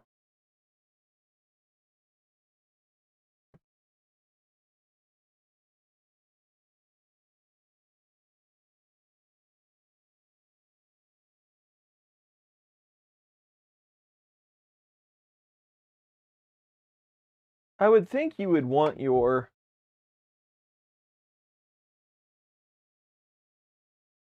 Come on.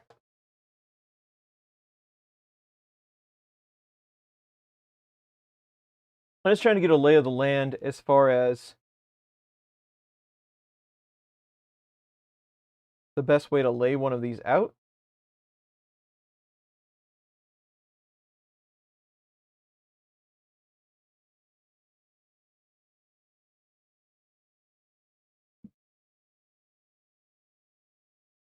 Enclosing could be a problem for PLA. It could be. When I'm printing PLA, I usually leave the door cracked. But I usually don't print PLA on printers inside the enclosures. I like to leave one in the enclosure and one that I usually don't use a lot, just in case I were to need to print some ASA or something.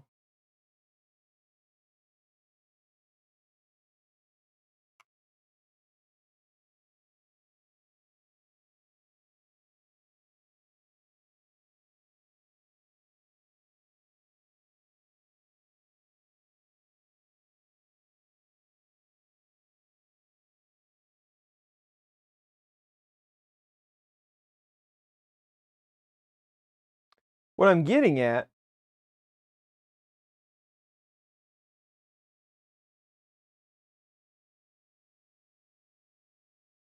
is I think you could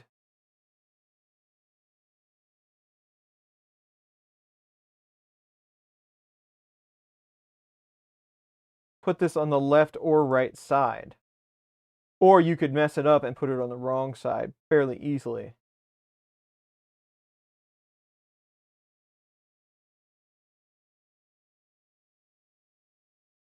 Oh, so they have the blocks on the side, but the PSU actually sits in the back.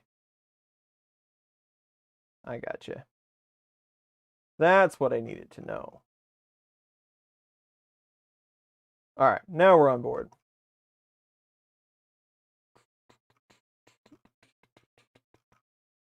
Every time we have a live stream, I hear that elevator music. I'll have it in there for a couple of days. It's got a good drum beat. There's a good tom roll in there that gets me every time.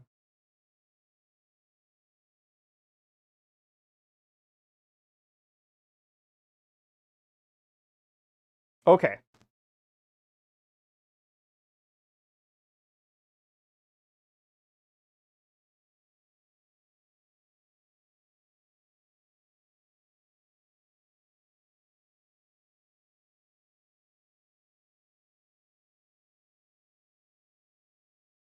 The front side of the enclosure with the cutout on the bottom panel must be on the left. So this is exactly how we have it right now. Front of the enclosure, back of the enclosure, and we are focused on over here, this side, to put our lock. The PSU is going to be right here on the back, and we're going to put our lock and stuff to keep it in place over here.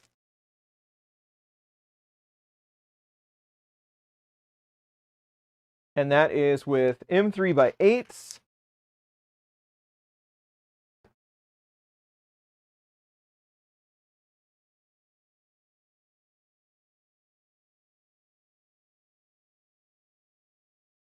And we have our printed lock piece.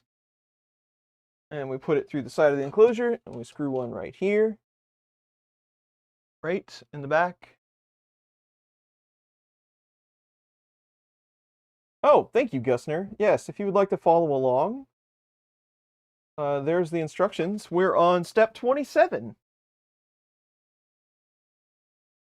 I used to do that. I always forget. But this is the part where these little locks, can we get any closer in there where you would like to see this? What we're actually doing?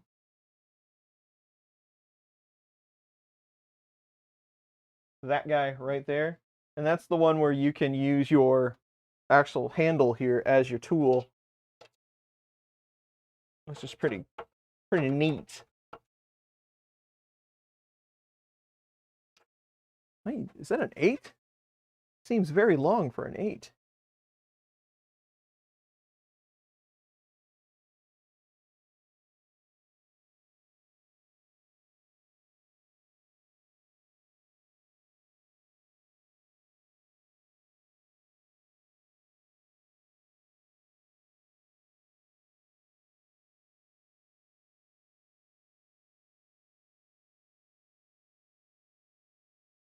There's one.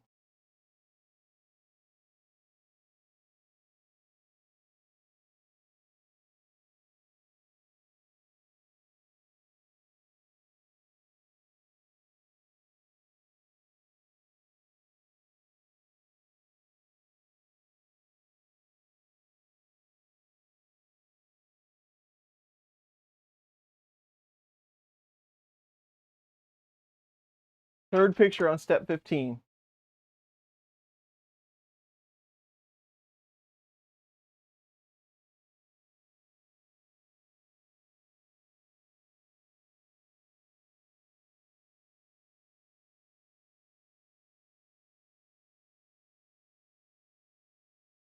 Or were they supposed to go in the front ones?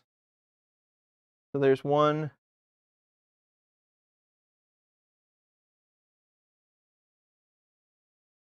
Not the one in the back. Not the one up front. They go in these two. Gotcha. Well, at least the screw head is on the top, though. Thank you. Thank you. Paul and Gusner, thank you. Thank you. Think you'd find that out real quick after you tried to put your printer in here, huh?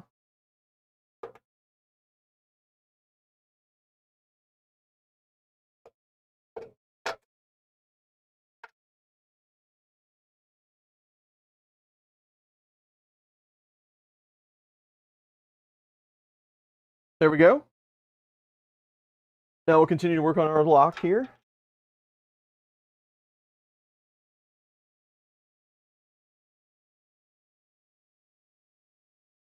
Yes, good catch. That's the best part. I've said it a million times over the years. It's the best part about live streaming builds. You don't have to screw this up by yourself. People can catch it for you. Okay. What were we on? 27? Yep. Yep. Yep. I will never shy away from help. And then we put, so these down here need to be in the horizontal, and then we'll put two, can you still see that? I'll tighten that one up.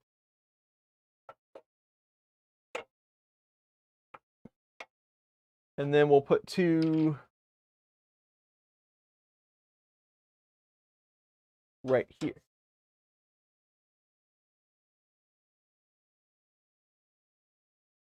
Oh, nice, Paul. We're doing it while Paul's fresh. We got him right at the right time.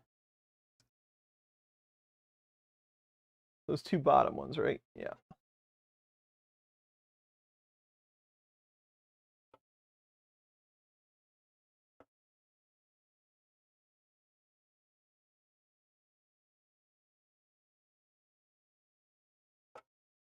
So what else we got going on?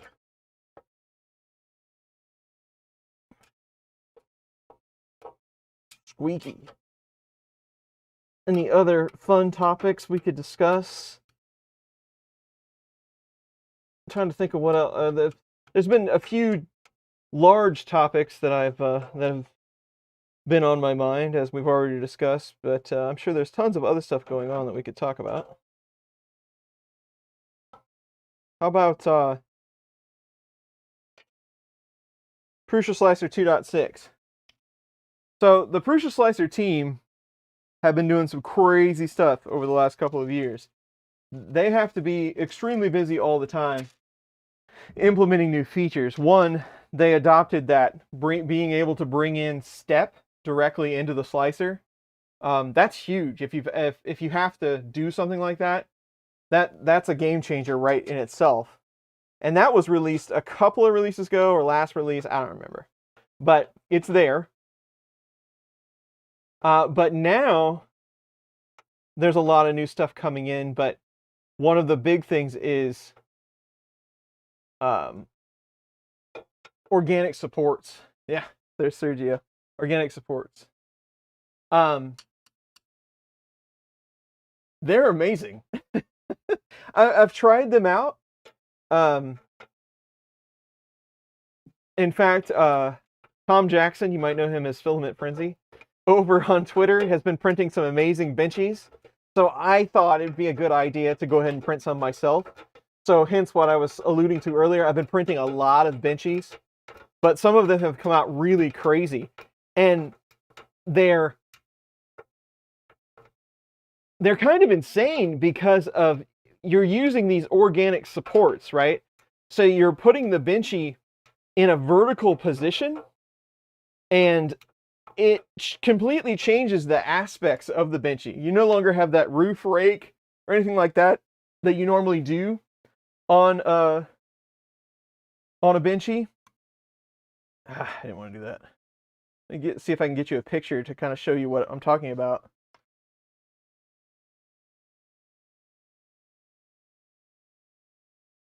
Who posted that anyway? Was that like the Prusa 3D Twitter account, or was that Mickey?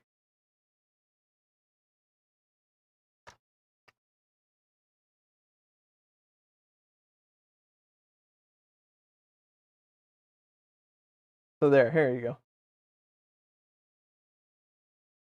So this is what I'm talking about, these organic supports. Well, Prusa put out this G code, so you could just print this and use the supports to hold the benchy. Well, it completely changes the way the benchy looks, and it makes it really interesting. So again, Tom was doing some stuff.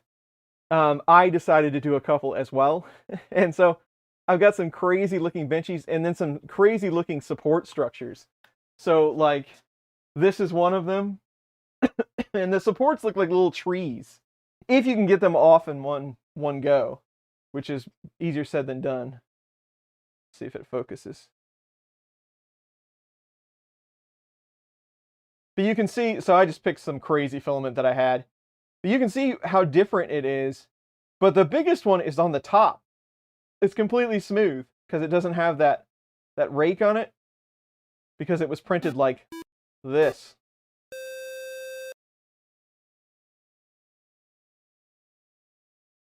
Rikanye, thank you for the sub. So yeah, I've been printing some crazy benchies, but take a look at the support.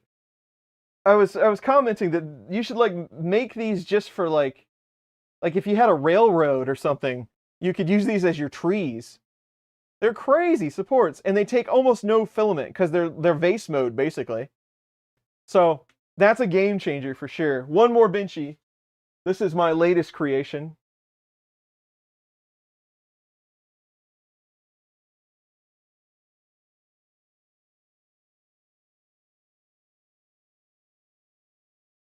Very shiny. But I've got another one that I'm working on right now that should be different. But it's just really cool. Yeah, I mean, so the benchy was designed for a certain thing, right? Printing it like this makes no sense whatsoever. But it is a lot of fun.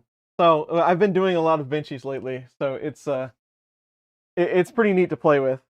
But yeah, I mean, tree supports have been around. I mean, it's nothing nothing new. Like I think Simplify 3D's had it for forever, but it's really exciting to see it come to Prusa Slicer because that's the one I use the most. I've been seeing that a lot. Kraken attacking the boat. So yeah, we've been doing that. That's definitely something fun to do. All right, what's next? We need hinges.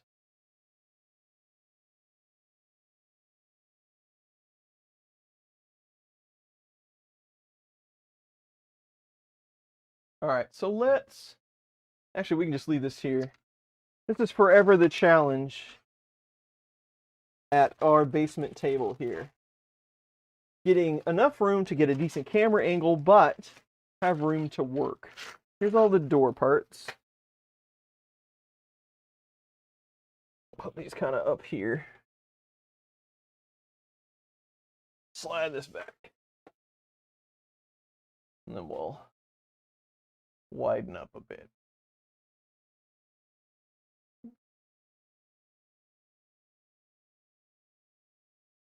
Okay. Actually, let's do this for a minute, because I'm going to put together some of the door pieces. The Jaws benchy, that's a great one. Great one. I like aircraft carrier benchy, one of my fave. Different from tree supports, yes. That is true. Different from tree supports.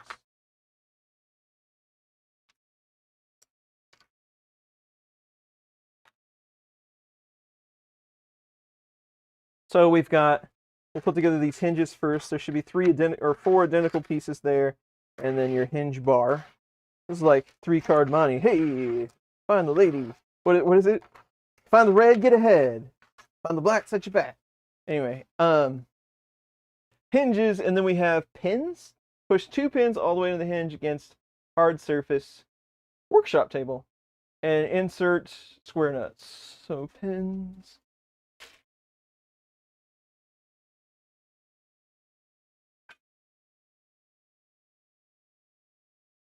Here's some pins.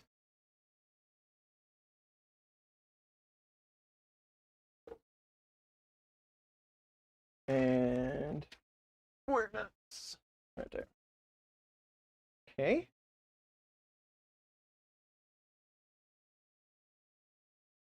All right.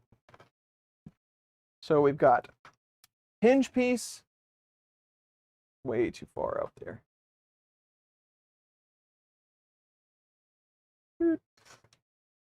Okay. Hinge piece.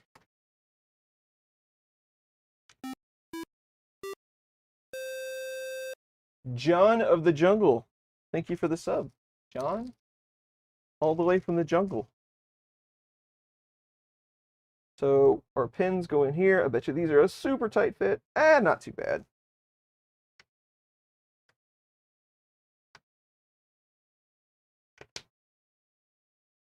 Cool.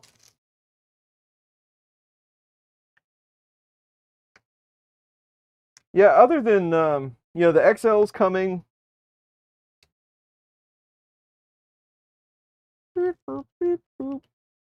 It's pretty good. I'm guessing they all go the same way. It really wouldn't matter, right? Then you have, oh no, they're not squares. They're just regular hex. Since squares. Other than the XL, and Bamboo's got their stuff going on. What else? I've been seeing some mixed results about the Soval SV6. Is that what it's called? Been seeing some mixed results about that. Some people are really digging it. Some people said they had to ship it back, but that's pretty typical for low budget printers. I do have one, and we are going to get to that build soon just to check it out. Because that's one of those, it's like I would rather just buy one and check it out because they are very affordable rather than to have to deal with the company and say, hey, this thing's terrible, and be their beta tester. So I'll just buy one and figure it out from there. So we're going to see what that's all about. Really, everything else, I've been kind of curious. Chuck is all about that Ender 3 Pro. That thing is like less than $200. And I saw his at Murph, and it looks like a pretty good little machine for the money, but he's all about it.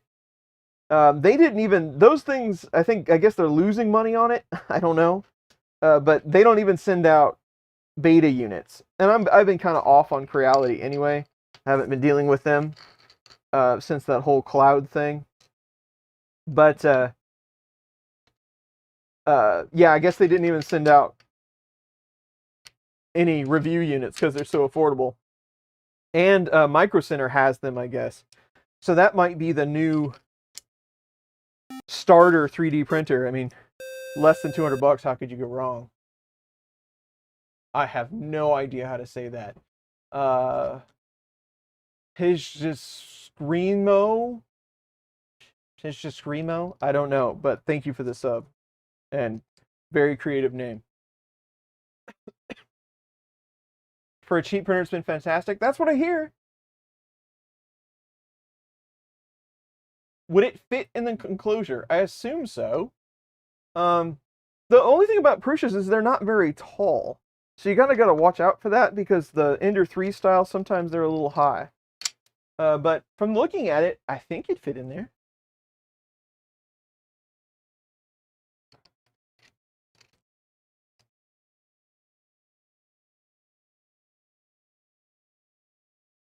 Nice, nice. Yeah, I saw a few of them at Murph. I probably saw yours sitting there.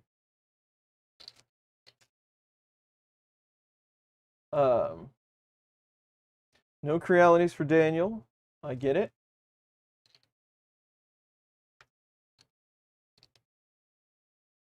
Meanwhiles, without telling anyone. Yeah.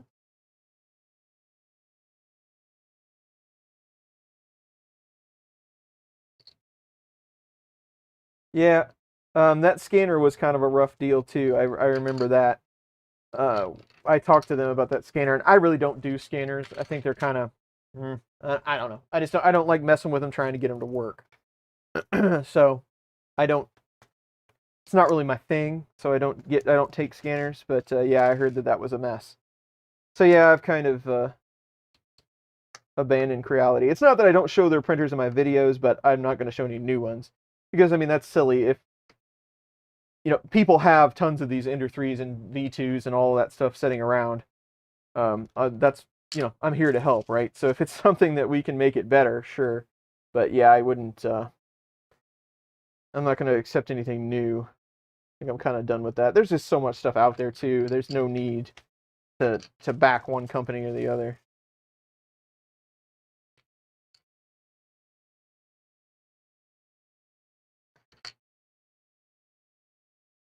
I did see Printed Solid.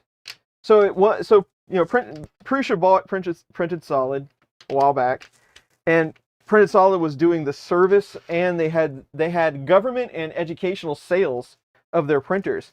I saw that Printed Solid is now selling outright. You can just, as a consumer, you can go out and you can go to Printed Solid and buy a Prusa printer, which is really cool to see. They're a little bit higher priced, but you also get free shipping from Printed Solid in the United States. But also, they're on Amazon. You can go to Amazon now and buy a Mark III. Again, a little higher priced, but it is out there.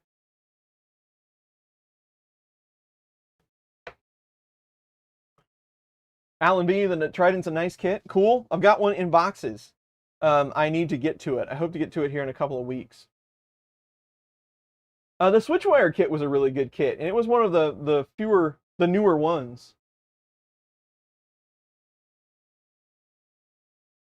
Christmas break projects, yeah.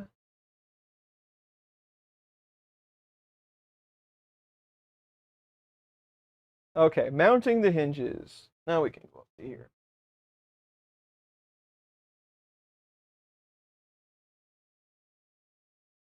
What do we got?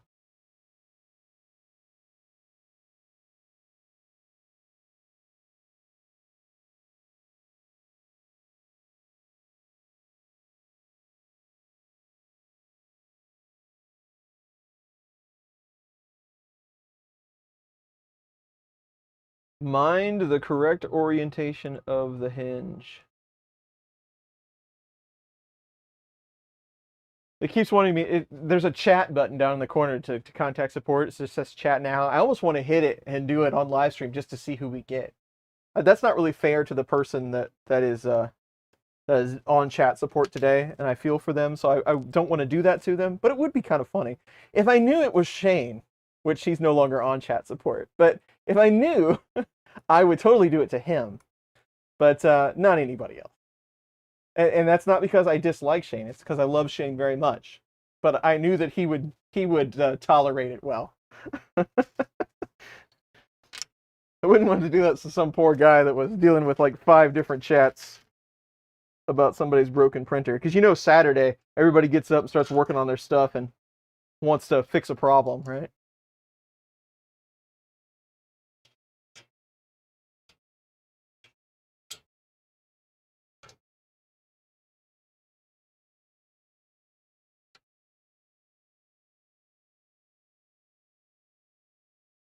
I do have an iCore. I've got the kit for the Moldex, or whatever you call it. I've never had any time to work on it. Shane could handle it. That's right. He's the man. But yes, I do. It's on the list of projects. I wish I had more time. Yeah, I agree. The Switchwire is just kind of for fun, honestly. It's cool. I mean, I get why they did it.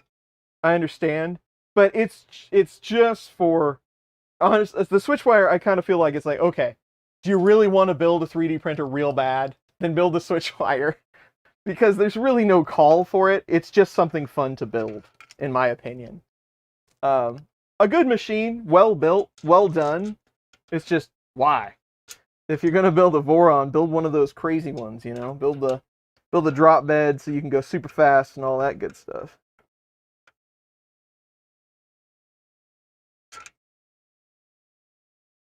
But it's a fun little kit. Can't wait for Ruler. That's right. That's one of the other big features of 2.6 Prusa Slicer. They're going to put a ruler in there so that you can hold it up to the parts on the plate and get an idea of how big things are. Like, it will even tell you how big. It recognizes there are holes, which how it does that I have no clue, because everything's a triangle. So it will recognize that there is a hole and it will give you the diameter of said hole. And that's awesome. So yeah, it's a great feature. Going to be a great feature. All kinds of cool stuff, and it's free. Open source, free. You can slice for any printer in it.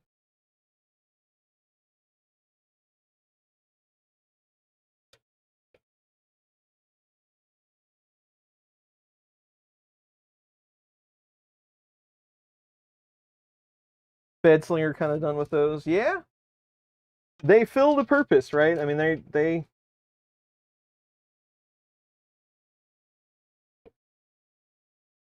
they do their thing. And then they became the market became extremely saturated.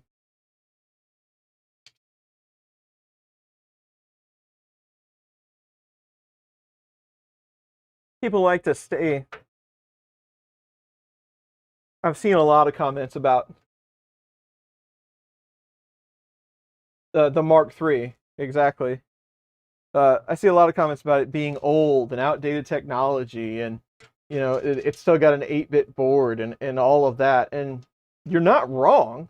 I mean, it's not a question of being right or wrong here. That's never a conversation I would like to have, especially when as far as it goes technology, right?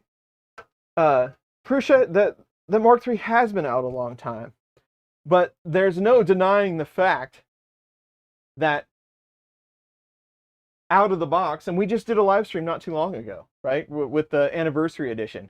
You get it out of the box, you do a few things, you unpack it, you run a sequence. You don't even have to calibrate. You just run one sequence, you dial in the bed a little bit, and then it prints, and it prints again, and it continues to print. And you can haul it. There's an upcoming video that I've done that you'll see this, but you can haul it all the way to Goshen, Indiana. You can put it on a shaky table for hours on end over a weekend, and then bring it back home, and it still prints. And it's just, the platform is really well done, and they've backed it up with all of their software and their firmware to make it even better. So, is it the best printer in the world? No. Is it the fastest? No. Are you going to get the best print quality? No. But, man, it is stable. I gotta say that.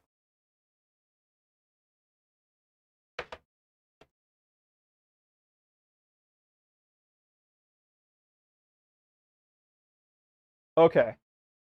So now we're going to work on plastic panels. Now that we have our hinges on.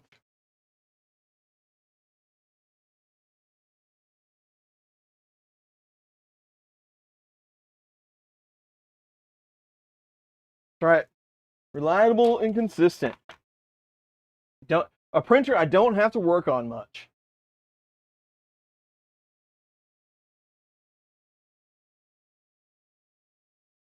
Yeah, that's the big thing, Ricky. Like, how is the XL going to change this landscape, right? I mean, if it ends up being all the things that the Mark III isn't, and still as reliable, stable, all of that. Multiple tool heads always worries me some, because that's just how it's done. I mean, they're going to have a lot of they have a lot more challenges to solve in that in that environment with multiple tool heads than they would with the Mark III. So it might take a minute. So that's going to be interesting, but will that be the new ecosystem, right? Will that become the new staple? I don't know. But I'm excited to see. So we'll find out together.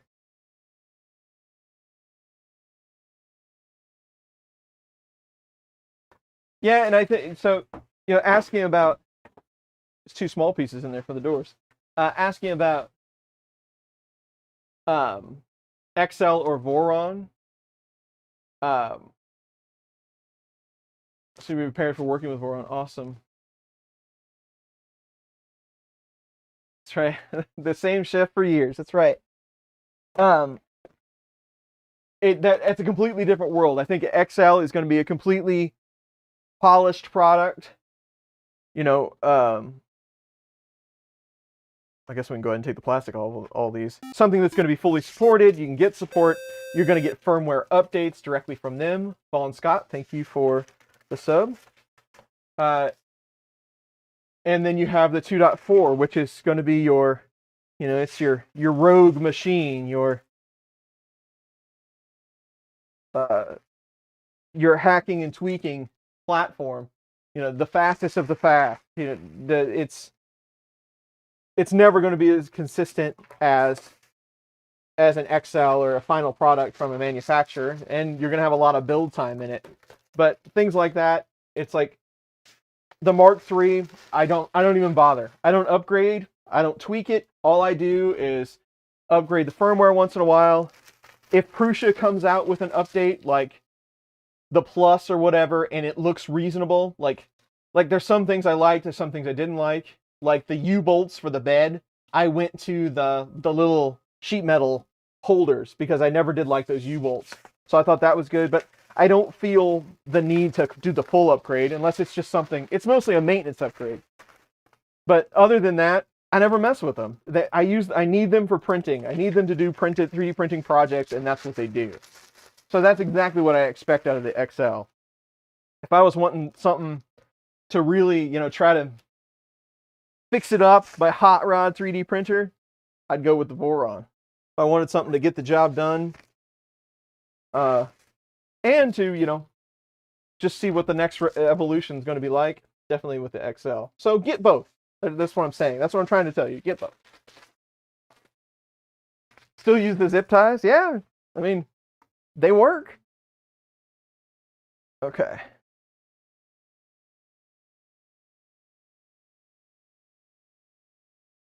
Did I just close that? No. What?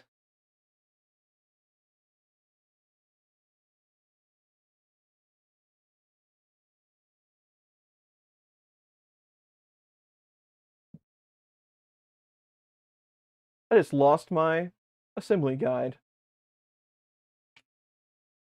It's not right. Undo, undo. Don't break, don't break.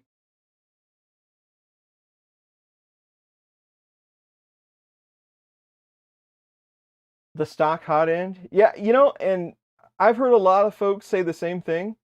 I've never really had a problem with it, but I know others have. It's not the best in the world, but I've gotten along with it pretty well.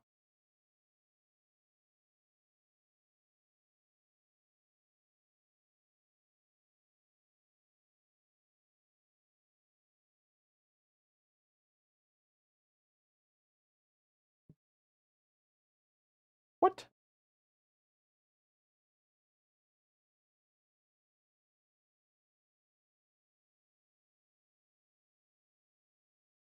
Okay. Hinged lid add-on. Is that a 3D print? I'm just looking at all the guides. Is that a 3D printed add-on or something you got to buy? Because I totally want that. Nice.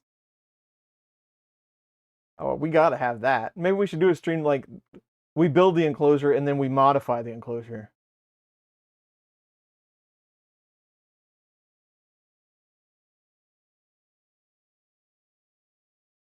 All right, where were we at?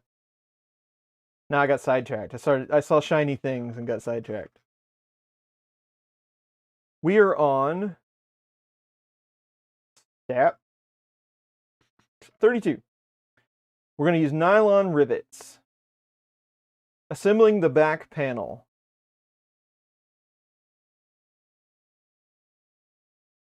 So the back panel's got the cutout in it so that you can put in that PSU. These are pretty thin.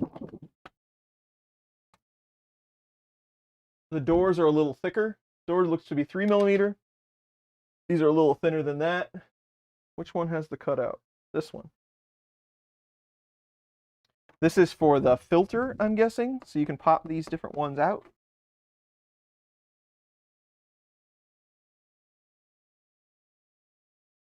It goes like this.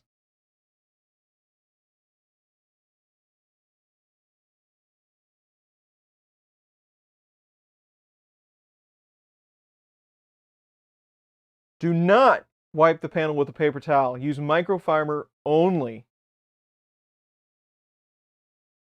Okay. So this goes in here like so. And you're going to have those plastic rivet thingies. Where are those? That's a technical term. These things. See you later, Gusner. It's not for the filter. Okay.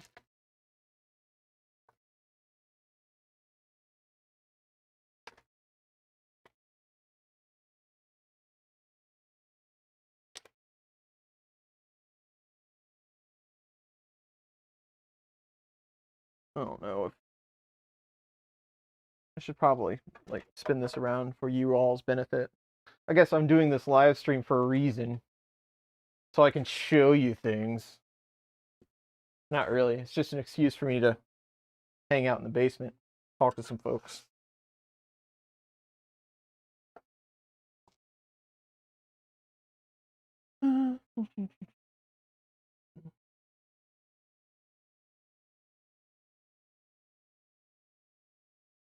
We'll see. Don't put one in here.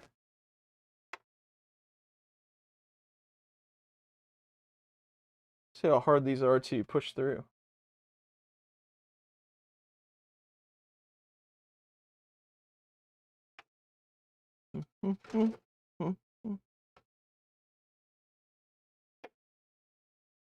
Not bad.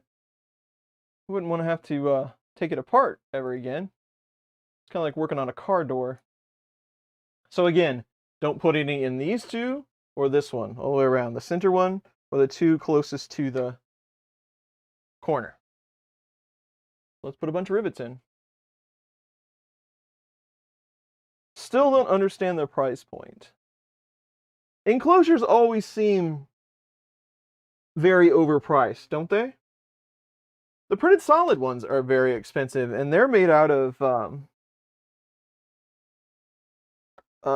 what is that? I always forget the name of that. Aluminum ACM composite. Aluminum composite material. That's the word. Yeah, they're made out of ACM. But they're pretty pricey. But I understand. I mean, you don't get the price point. But unfortunately, they're kind of, if depending on what you're doing, sometimes they're a necessary evil. And you want an enclosure that was built with said printer in mind. Colin's back. Had to get some port shoulder. I'm coming over to Colin's house for dinner. Yes, thank you. ACM. I throw around acronyms all the time. And it's always appreciated when somebody steps in with the meaning. But yes, I get what you're saying. If I wasn't a 3D printing person here on YouTube, I would be the cardboard box guy. Not living in one yet. The guy that gets his printer up to temp and then throws a box over it and calls it a day, because I would not give the money for the enclosures. That I bought this one. This was bought with my own funds. All opinions expressed are my own. But this is more, I want to check it out because, that's what we do here. But they do seem like a lot of money. Side panel. Are they both the same? Nope. So the right side panel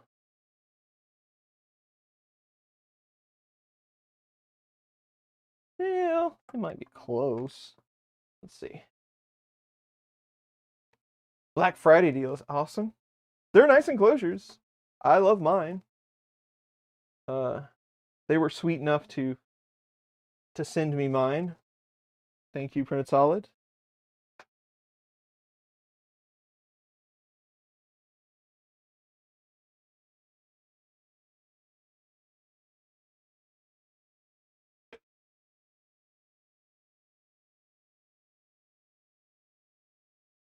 So this is the right one. I did print out some handles. There's like 2 gripper handles that go up there. So we'll probably take a look at putting those on.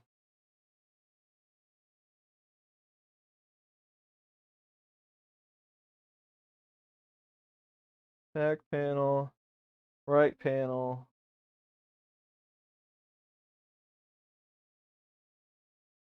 Secure it with those 2. Do not use holes with the X. And it's the same holes you do not use for the other ones. Corner ones and the center ones all the way around.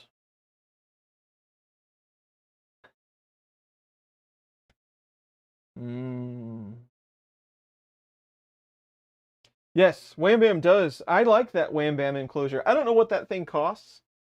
I don't remember what the price point is. It's been a while. But I like it's called the Hot Box, and it's basically a nylon tote that you can assemble. It has some, I don't know if they're plastic or cardboard sheets in it that help it stand up. Stick your printer in there, you can print. The nice part is you can put it away. You don't have this enclosure sitting around all the time. The only problem with the Hot Box that I see is it gets really hot in there. Be careful if you're using one of those because it is really tight. It's not forgiving at all. So depending on what you're doing, how long the print is, what your printer is, watch that thing. It's not vented like a printed solid enclosure would be or one of these. So keep that in mind. But I do really like the product. It's a great way, inexpensive, great way to just use it when you need it and then tuck it away when you don't.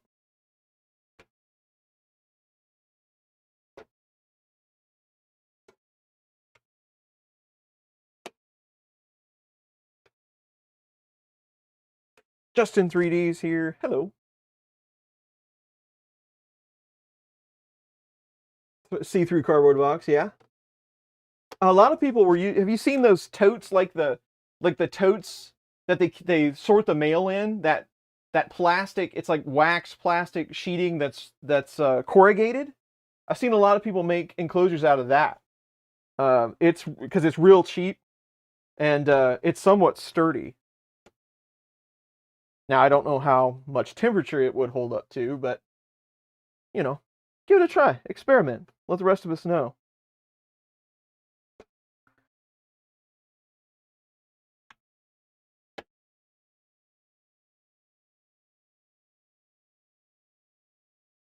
Nice.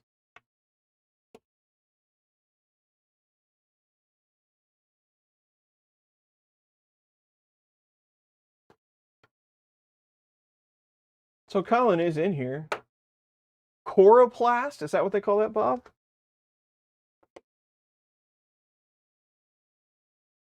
I've seen some pretty decent enclosures made out of that stuff, though.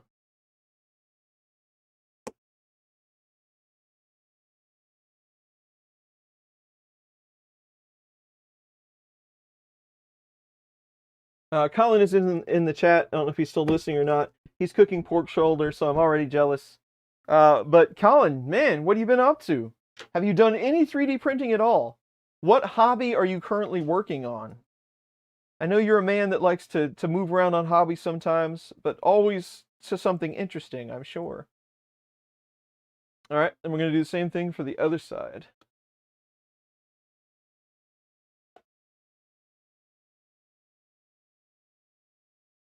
Now this one, I'm not going to be able to show you so well because I don't have anywhere to reach in to put in the rivet. So we'll just say we showed this part.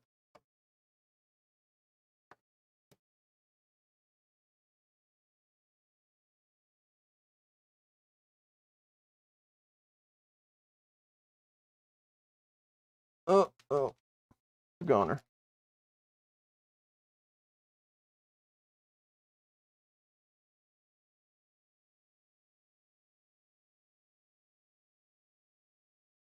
It's a good question. They are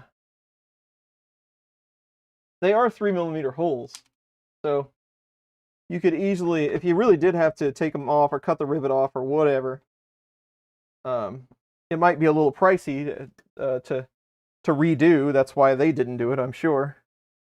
But you could easily go to M3 screws for this. Get you some RTV and make it permanent. Is RTV a colloquial term, or does everybody know what that means, like worldwide? Is that like a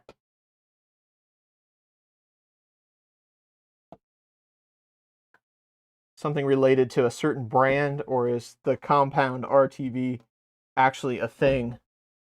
They're probably not allowed to use it in other countries. I've run into some of that. Like, oh, we don't have that here. It's causes cancer. Like, oh, well, okay.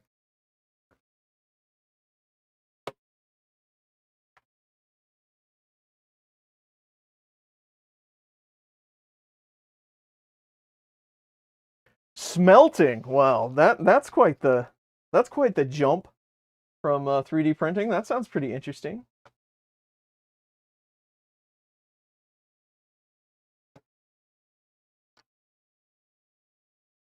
Oh, almost got me.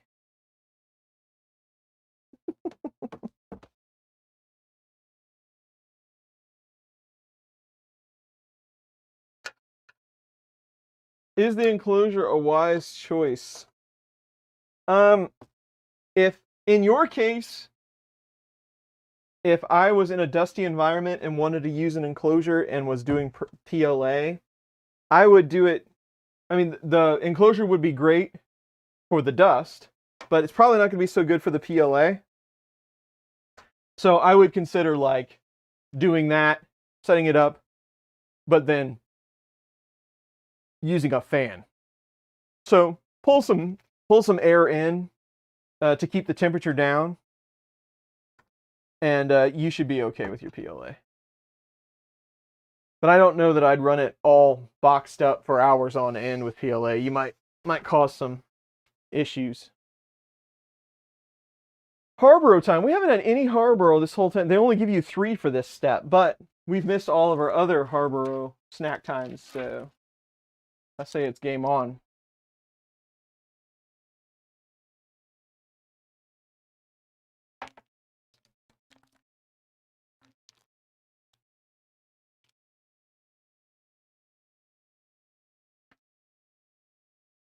It's annoying to do in from the front. I would guess you probably kind of have to sidestep those in. You kind of always do.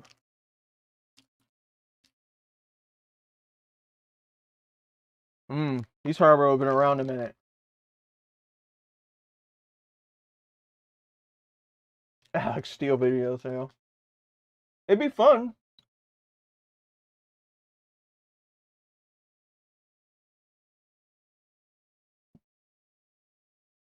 Yeah, the lost casting or whatever they call that. Remember, Inside the Mind of Matt, he used to do that.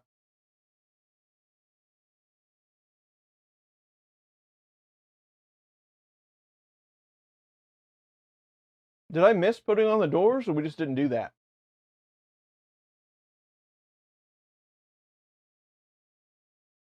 We just didn't do it.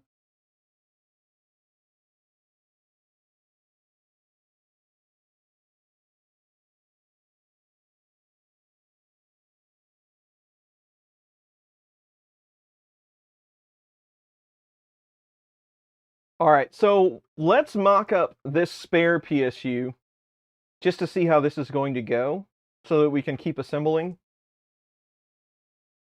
Just for our own information, what do you say?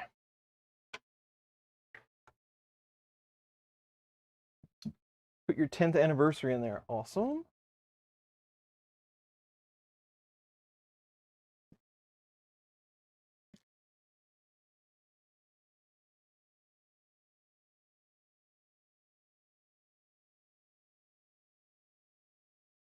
Hot pun attended.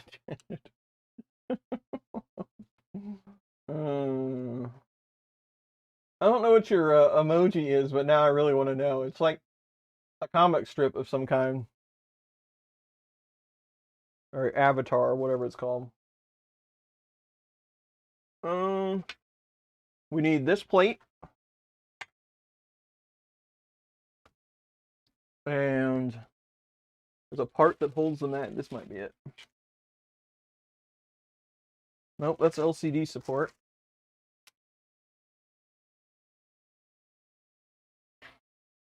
this part.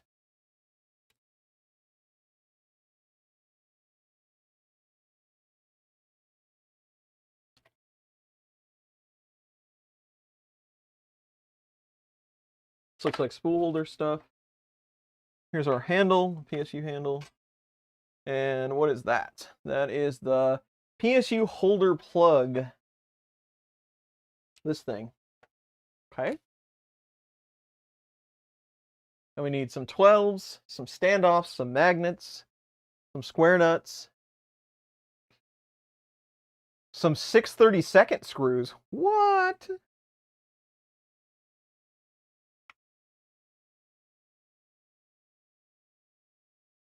Let's put some of these away. We are now at the time where I get confused.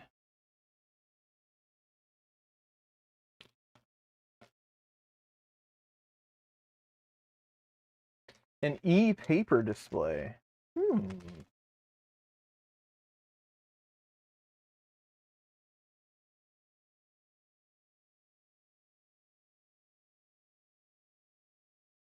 I should take out my trash.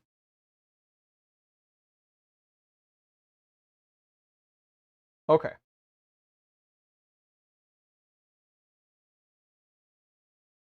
It's never a good place to put this. All right, this one.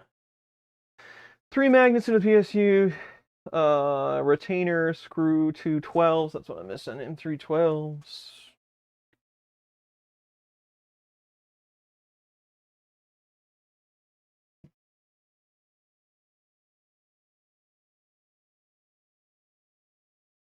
Square nuts into the handle. And you have a couple of standoffs. M312 standoffs. Do not tighten the screw completely. There must be 2 to 3 millimeters of space between the standoff, screw head, and the standoff. Gotcha. So, magnets. I thought I had the magnets. They're in the little box.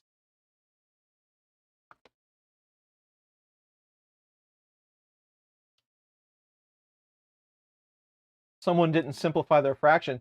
That's true, Bob. Good catch.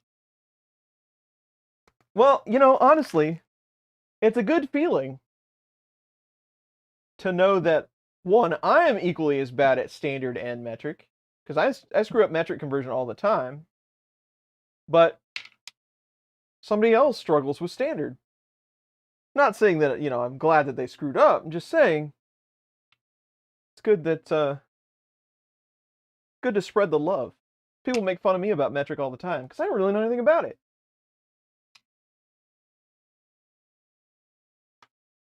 There's a handy PSU adapter option you may have ordered. You might want to install soon. Helps remove the printer from the enclosure to work on it. Cool. Cool, cool, cool.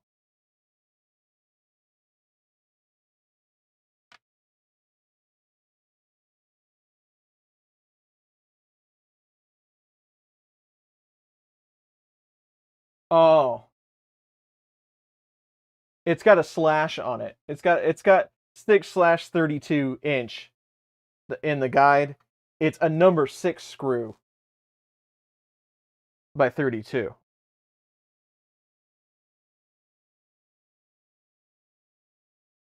Good call. I'm just reading what they wrote. Okay, so our magnets are in here. We can put our square nuts in our handle.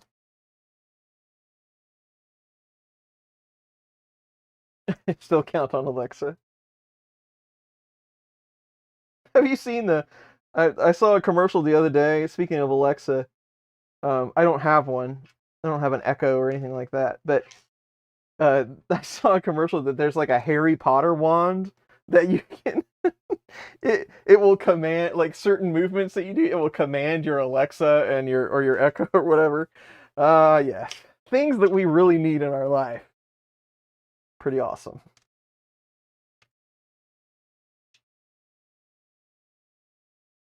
All right, and our standoffs go here in these 2 holes. Remember, leave 2 to 3 millimeters.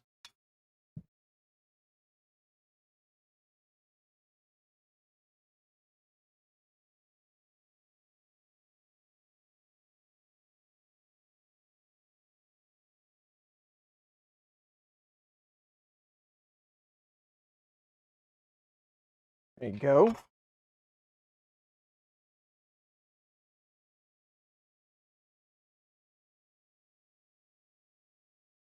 And then what is that? That's another M3 by 12 that holds the handle on, and it goes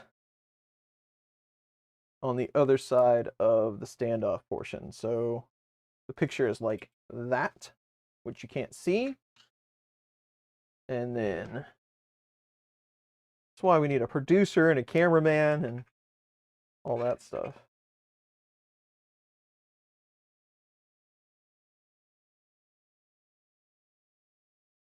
Number 6 is about 3.5.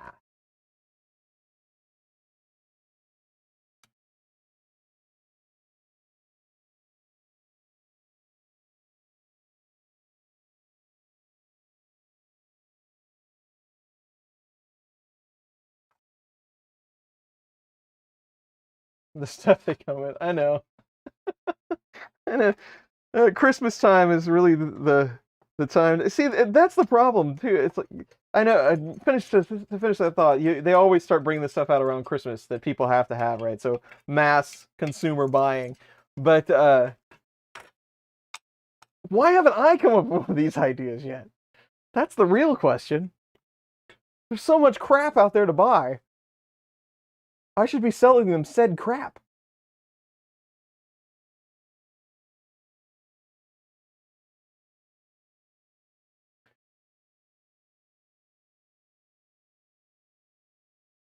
Slide one in the PSU holder cover.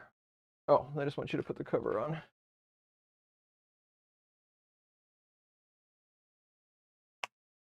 Snap.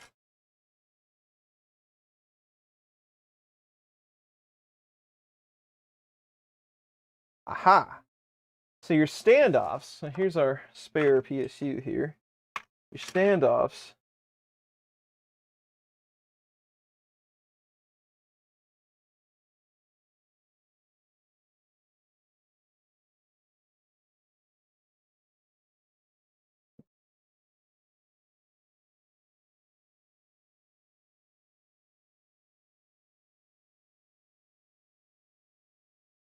M4x5, those little cap screws.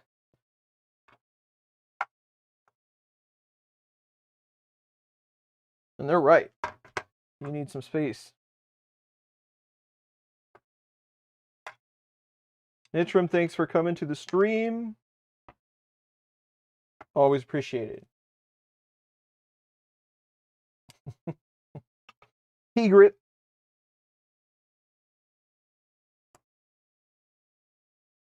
Currently rocking all the rolls.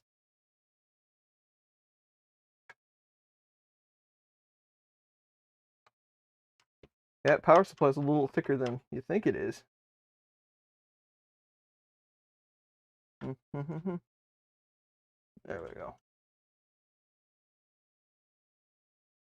Wherever, we don't want to tighten that up at all because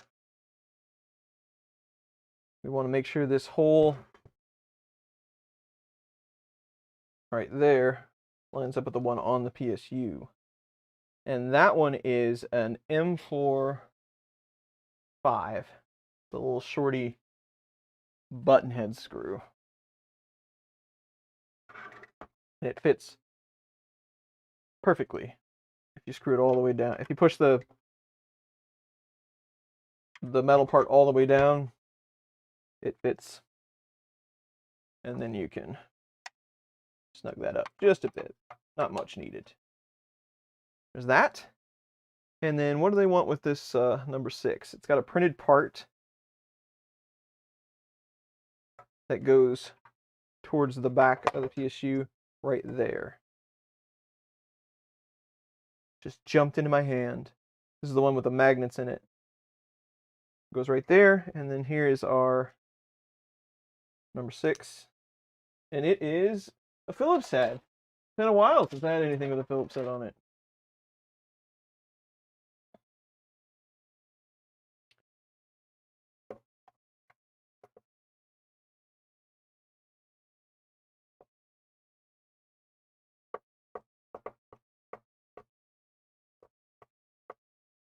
There's that. I guess I'll keep that out because there is one more of those. This goes into the PSU cover part that we don't have currently. I probably have a spare one of those somewhere, but I don't have one at the moment. Then that just tells you to put it back on, run your wires. And we're going to kind of do this without so we can just see how it works, right? So we're just going to attempt to lock it in place back here to see how that goes. We'll get you. There's that. So the idea here is that this will be on the outside of the enclosure, but it's relatively easy to put it in and out, right?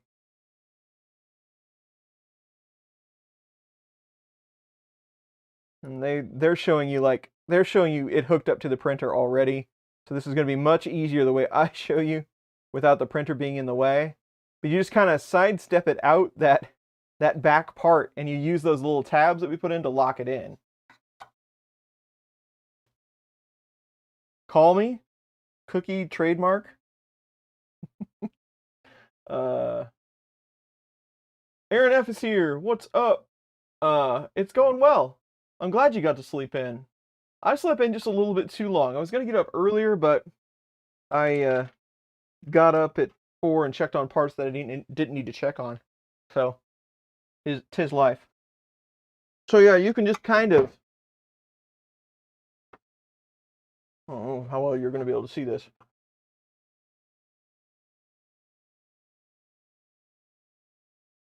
You can kind of see it over there by the weller.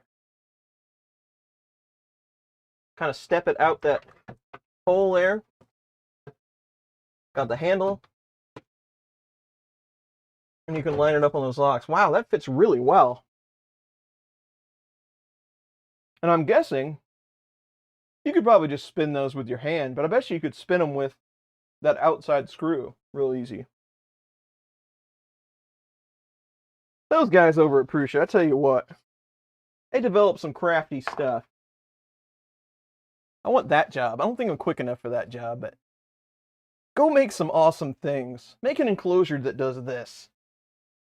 I would think that, like, feature creep is rampant at Prusa. It's like, but we could do this too.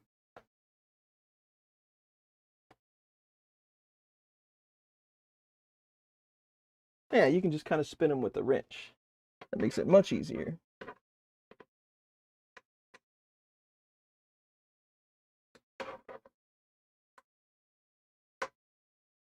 There. Nice. I like it. Spin it around to the back.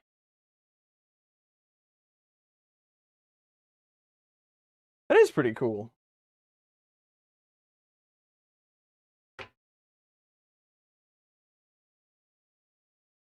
Yeah, they're pretty loose, but it's kind of nice to be able to spin them from outside the enclosure.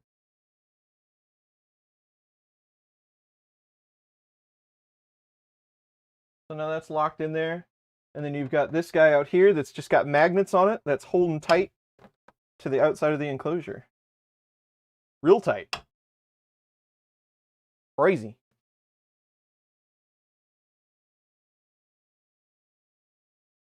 And this is adjusting the printer. They tell you about those stops. The stops go on the insides of the frame and the outside and the front. Mount your LCD. And then you have a couple of pieces that will be a filament guide.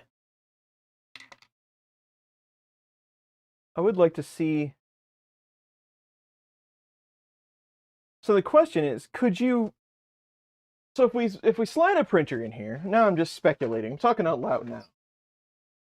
If we slide a printer in here, can you actually get the printer in and out with the doors on? I would guess you could, because the hinges are there. That's how well you could open it up. John Strand is here. What's up, John?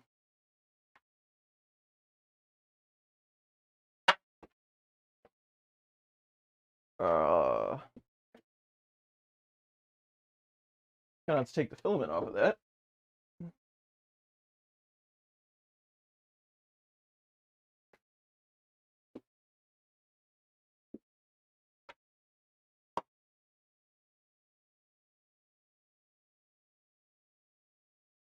So it's kind of a, I can only imagine that it's kind of a, yeah, you got to kind of hook it. All right.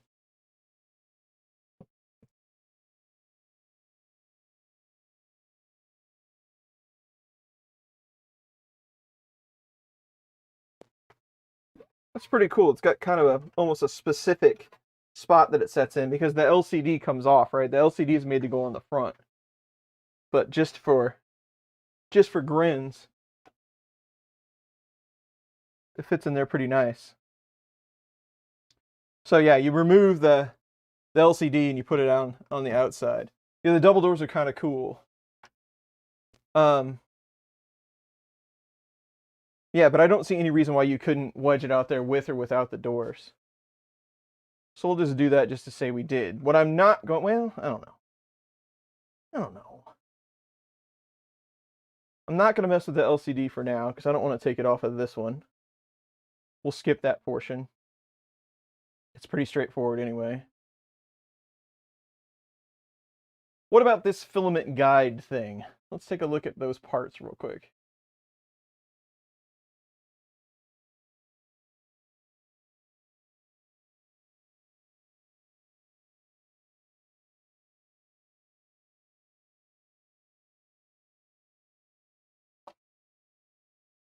Need some RGB lights. Yeah.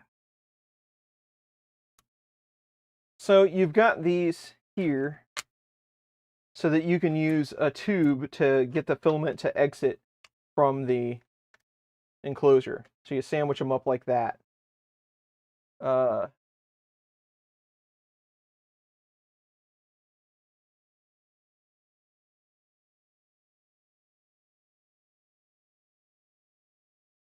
So let's go ahead. Why not? We're standing here doing nothing. Let's go ahead and put some stuff together.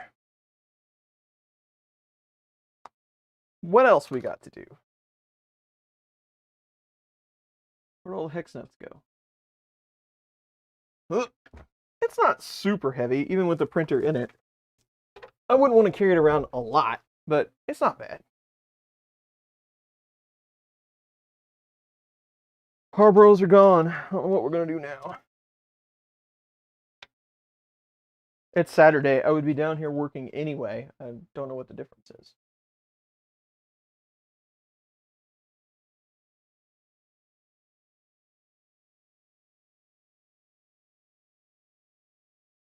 If I plan on doing MMU2, nice. Lighter than the FT6, yeah. Yeah, it is. Nothing is as heavy as the Z3. I mean, if you add it all together and you think about it in your head, I'm sure you could come up with how heavy this printer is. But the Z3 is an aluminum frame. It's not like it's all steel. There's just a lot of it. But it is ridiculous heavy. I was shocked by its weight. I mean, it's a large machine, yes, but you know, it's all open, and I wasn't expecting it to be as stout as it was. But man, it's all I can do to pick it up by myself. Plus, it's very, very large. It's bigger than this enclosure. So it's hard to get your arms around. There are some handles on it, but it doesn't really make it any better. But it's all I can do to pick, like, even I would have a hard time getting it off the ground, I think, to get it up to carry it. But even like from this table, just lifting it to take it over there 20 feet, that's as much as I want to do. It's ridiculous. It's in its final spot. I'm not going to move it anytime soon. So we'll put that together. And then they said they had some tube. They do. Also, I wanted to mention while we were talking about, maybe it's in the directions, this here, when you take your PSU off your printer, if you're doing this enclosure, I'm just doing it to mock it up to see what's going on. When you remove yours, you do get this bracket to put in its place to keep your frame rigid, because the PSU does add a little rigidity to the whole setup. So you get a replacement plate that's made out of steel. So, thumbs up.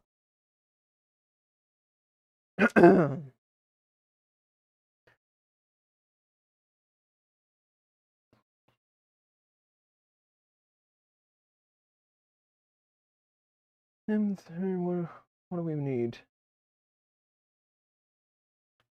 Some 12s and some 8s.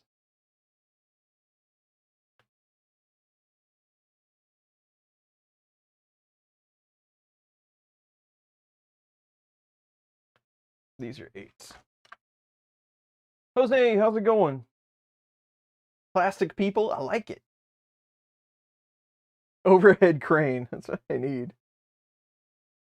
Plastic people. Thought that was just in California.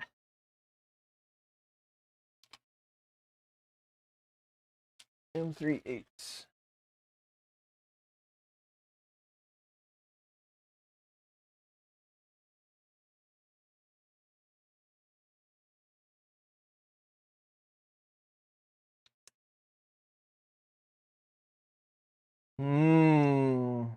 It's listening. It's listening to your live. Not only is your computer and your phone listening to you, it's now listening to me via live stream. I don't think that's a coincidence at all.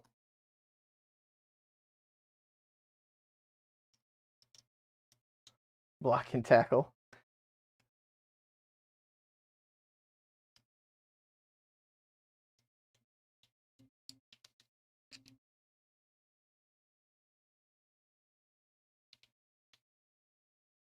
How are we doing today? Either I haven't looked at the stats on this live stream once.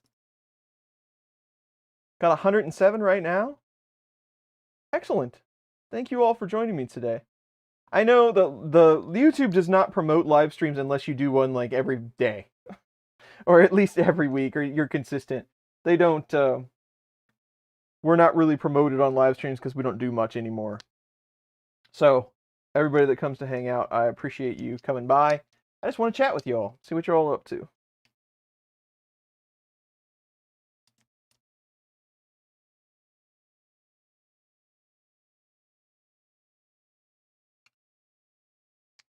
Okay. Well, let's put those M3x8s on there loose. You can open it up a little bit. And then you should be able to put in your tube. Again, this is just to get the filament outside of your enclosure. And then you can put it on the corner of the machine. So put in some tube, and it should stop. Just kind of give you an idea, just in case somebody is watching this and trying to build their own. It should stop all the way at the other end of the part. Then you can go ahead and snug those up. If you try to turn the actual screw and not the nut. Okay. Let's so what is that paver anyway? You want me to go measure mine?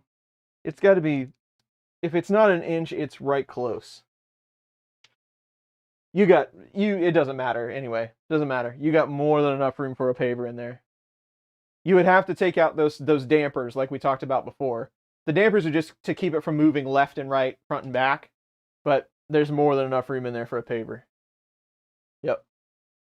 Now, I don't know. The bottom seems pretty stout with that flat piece of metal in there, so don't quote me on that. It should hold that paver, but there's more than enough room, I can tell you that for sure.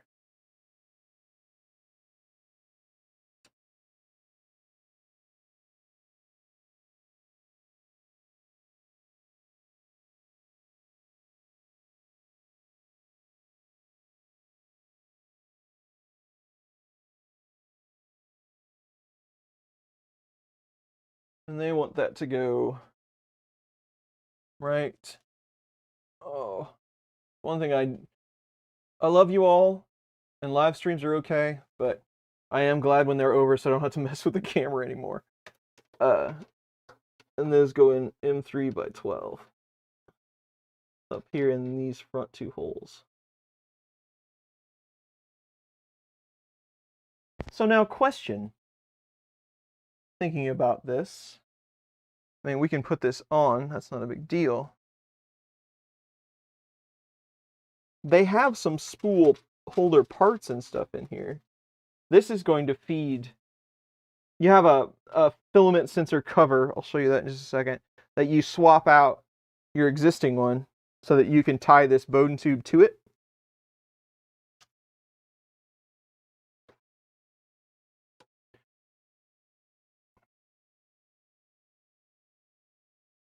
You bet. That's what I'm here for. Paul the Texan, thanks for coming. Appreciate it.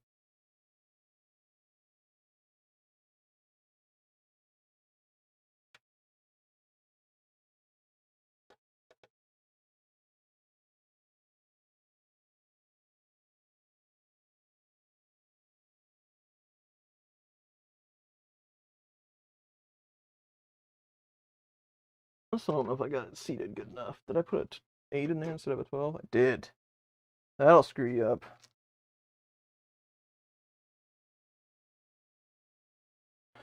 May have been covered.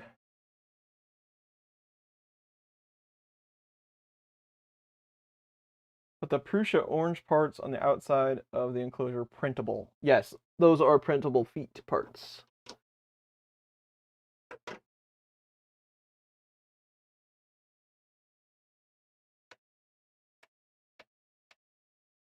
There's that. But now I'm curious about filament path, right? They have you zip tying this down to the front. And here, let me just show you this so that I can say that we talked about it. It's not like I'm doing this for posterity or anything, but so you see that's in on the front side. They have you kind of zip tie it here on the front of the enclosure. And then they have this printed part that goes into a coupler, so it feeds it down into the extruder, which kind of, it's also, it gives you a reverse Bowden tube. So, and you know, like it or not, that could help with some certain things. It keeps it from Gavin, thank you for the sub. It keeps the filament from pulling up on the printer. So that's where that is. I'll leave that intact just like that for now. I probably won't use it. But let's go ahead and put our temp sensor together, because those are handy. I do like just being able to look and see what my temp's getting up to be. You should keep, if you're using an enclosure, you should keep an eye on it.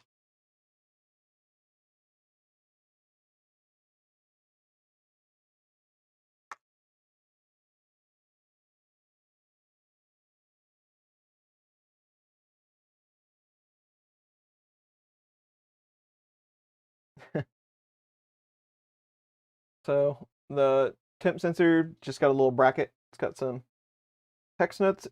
We'll press those in.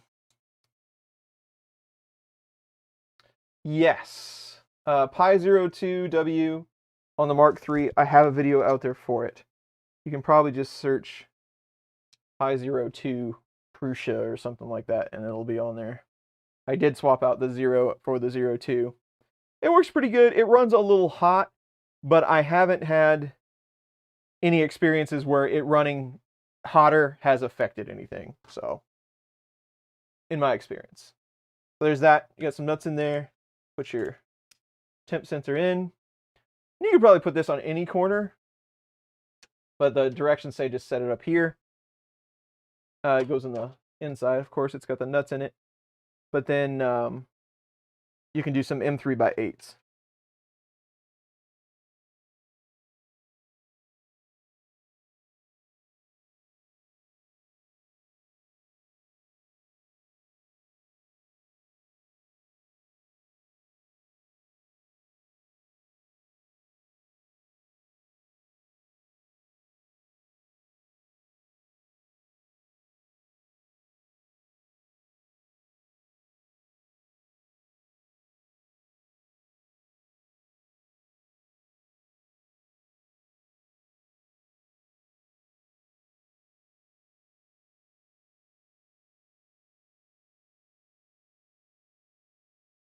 Man, it's 1 o'clock already. For me, anyway. Your wall clock probably says something way different.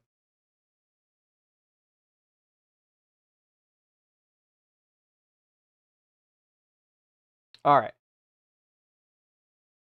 Now we're ready to assemble our doors. Parts are getting fewer and fewer. It's a good sign.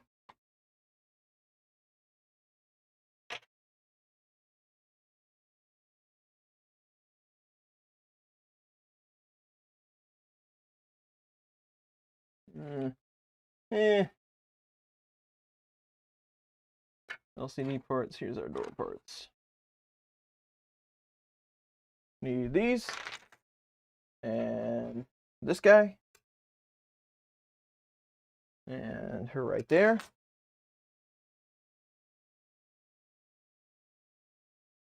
And our plastics up there. We're in good shape.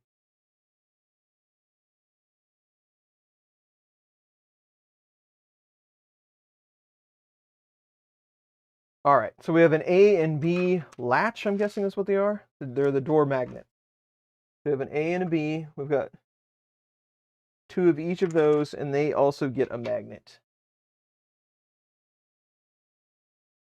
How difficult was it to set up the Wi-Fi on the Prusa Mini? Not at all. I made a video on it. In fact, with the new firmware, the module that you use, it costs, depending on where you buy them, unfortunately, they're so small, shipping, blah, blah, blah, all of that. You might have to buy a couple of them to get them at a reasonable price. But if you were to be able to buy one by itself, it's like $2. And it's pretty much pop cover open, plug-in module, close cover, flash firmware, done. I mean, it's super easy. It's not the fastest module in the world, but it's still way better than not having one. So just do that mod. There's a video coming out about it in a week or so. I show you exactly what it's done. In fact, I feel like it's way too short because it was too easy to do.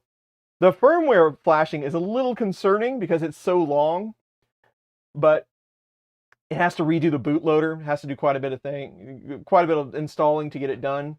So it's like, oh God, I hope it didn't, brick this thing. But I have been assured by Prusa that you cannot brick that board. So, challenge accepted. But it's very easy. If you have a Mini, go for it. Yeah, the header's already there. I mean, it's just, it can't be any easier. It's awesome. C3D Prop Shop. Yep, 106.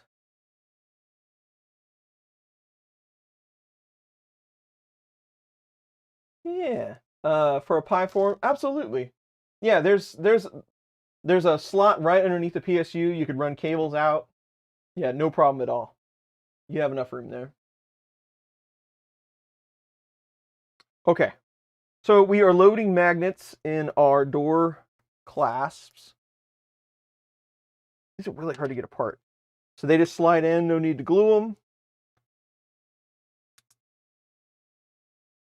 Easy to do.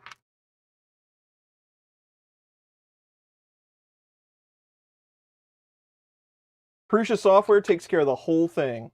You don't have to program or nothing. You plug it in, it wipes the whatever's on it. Well, if you've already, I've even used the module that I used to install. I've used it for dozens of things. You've probably seen the same module in many videos over the years. It had who knows what firmware on it when I installed it. The Prusa firmware took care of flashing it, formatting it, because it's got memory and a side file and all that stuff. It does all of it. It's very straightforward. Nothing you have to do. Clipper and CAN bus. I do not have a Clipper CAN bus video. That is one thing that is on the list of things to get to. I have to get through Input Shaper first, and that's what I'm working on right now. There is a lot to Input Shaper. Now, I'm not saying there's necessarily a lot to getting it set up and using it, but explaining how it works so that you have all the information that you need to use it, there's a lot. So I think I'm gonna have to end up breaking it up into 2 videos. There's so many things that you really should know before you start using Shaper. I'm working on that though. But then we'll move on to things like CAN bus.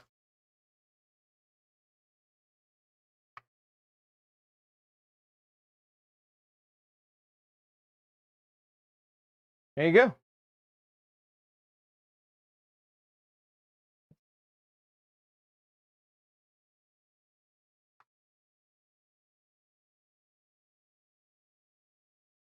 Yeah, it's a very similar board. It's an ESP01. That's all it is. Just the regular 8266 you usually see. Pressing in some hex nuts into our clasp.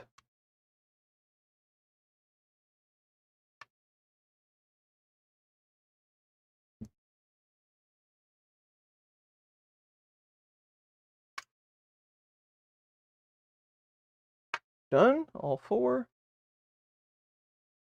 And then we have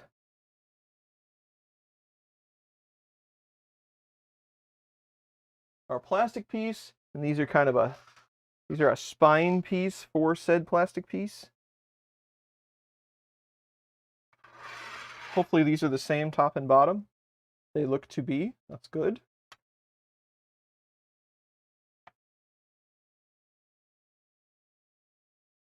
So they go in like that.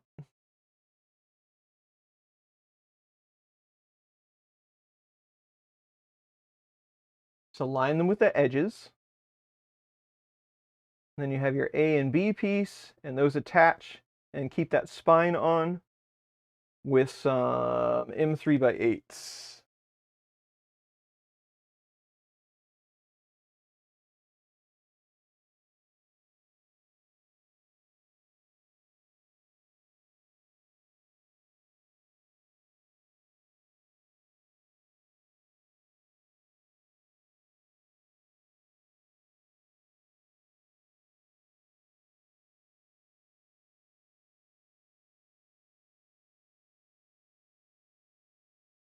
And you just need one of each, right? So the magnet should be, so this is an A, this is a B. The magnet should be on the inside towards the plastic. It's pretty self-explanatory, but they are different. So you put it down like this, and then you can put some screws in it.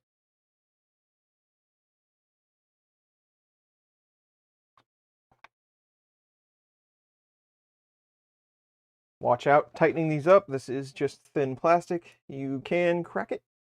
Ask me how I know.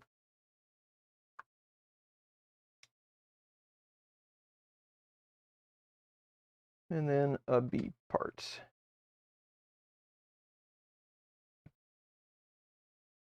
And then there is a handle. I definitely think this is one of these builds, though. I mean, they give you black parts to match the enclosure, all that. This is one of those builds, though, that you want to go crazy with. Get the craziest PETG you can find, soup up your enclosure, make it look awesome. I think that is a fantastic idea. And the handle appears to just screw into the plastic. There is no square nut or anything like that. And those are 12s.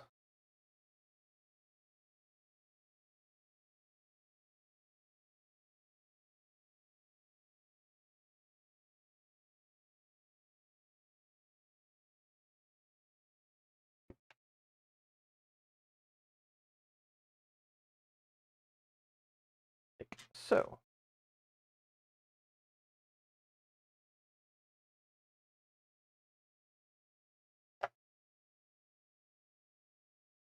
I'm one of those folks, like, a lot of people, you see a lot of cool Mark IIIs or Mark IIs or whatever over the years.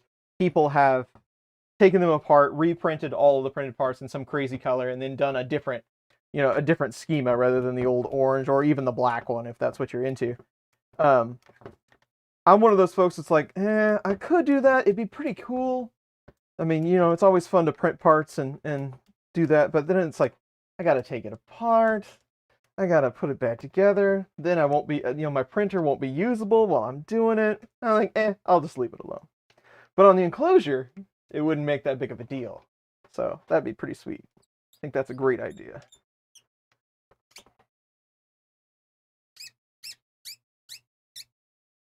Squeaky. I should be using my power driver for this, saving my arm strength.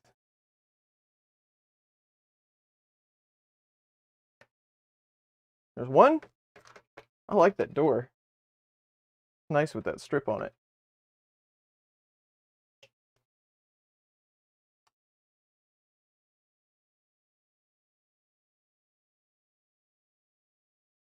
Yeah, everything is out there on printables already. You can go print whatever you need. And really the only thing you got to watch out for here, just make sure you have a right and left. Make sure you're building it correctly.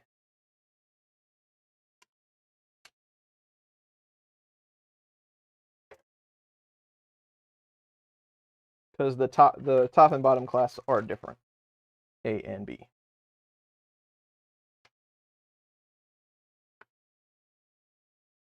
You probably can't hear it. It's not very loud, but I can hear my wife upstairs working. The kitchen, so like where I'm standing, this is like the living room.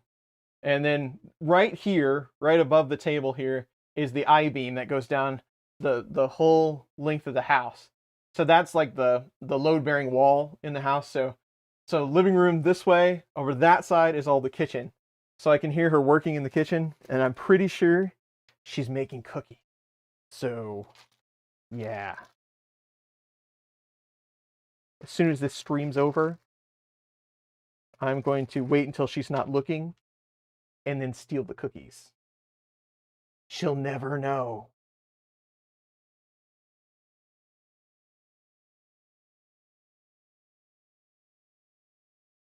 Neon green translucent, awesome. I saw somebody with an completely SLS Prusa not too long ago. It was all transparent and looking awesome. Did I miss a hex nut? I did. What? What?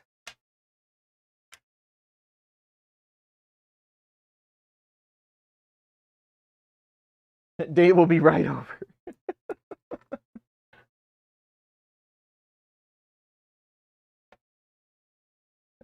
Bring the stolen cookies down.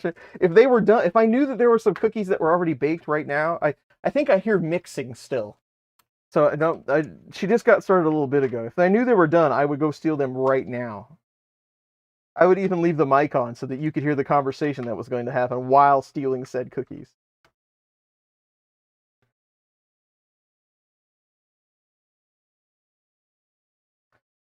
I think I would go with the plan of. So I have several different plans. You know, like a good husband should. I've been married for almost 13 years. Like a good husband should. You should have several plans of distracting said person. And I'm sure she has her own plans, but I don't even know. But you know, one of my favorites is, hey, did I hear did I hear somebody drop off something? Was there a delivery? And so I didn't hear anything. And then that would trigger her to go to the front door. Then that would be the time to steal the cookies and run off.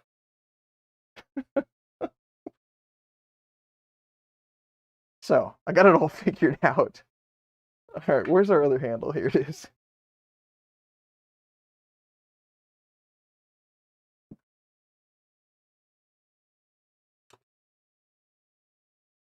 It doesn't always work, but if she's really busy, it might.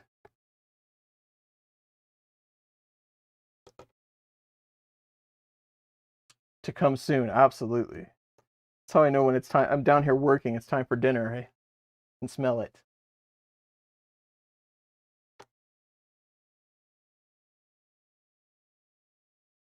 It kind of looked like the old acrylic frame one, kind of. Yeah.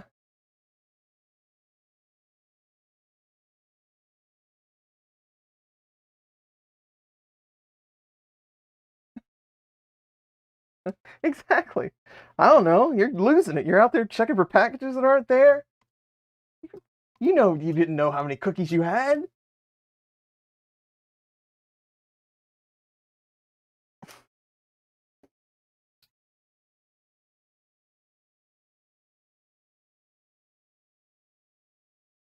I love these little, what are they called? Bombas? Bonus? I love these drivers. I just wish there was a 2.5, because that's the one I use the most, with a giant handle. With the 5mm handle on it. It'd look stupid, but it'd be way easier on your hands. Okay. So then you just put them on the enclosure.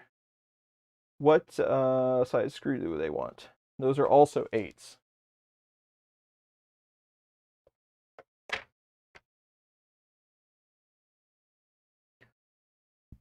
Yep, Mr. Dave Wilson, who's in the chat, bought these for me, and I have not turned back. In fact, I bought another set just to take with me to Earth, because I knew I was going to have to assemble that candy machine. I didn't want to lose any of the ones I had here.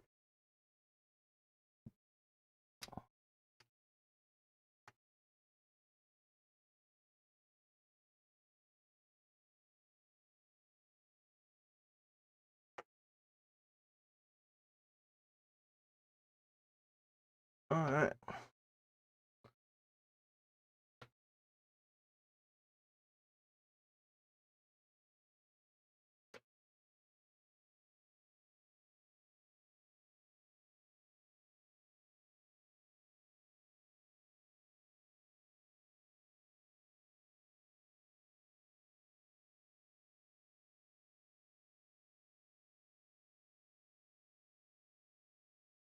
Yeah, I guess that's all of the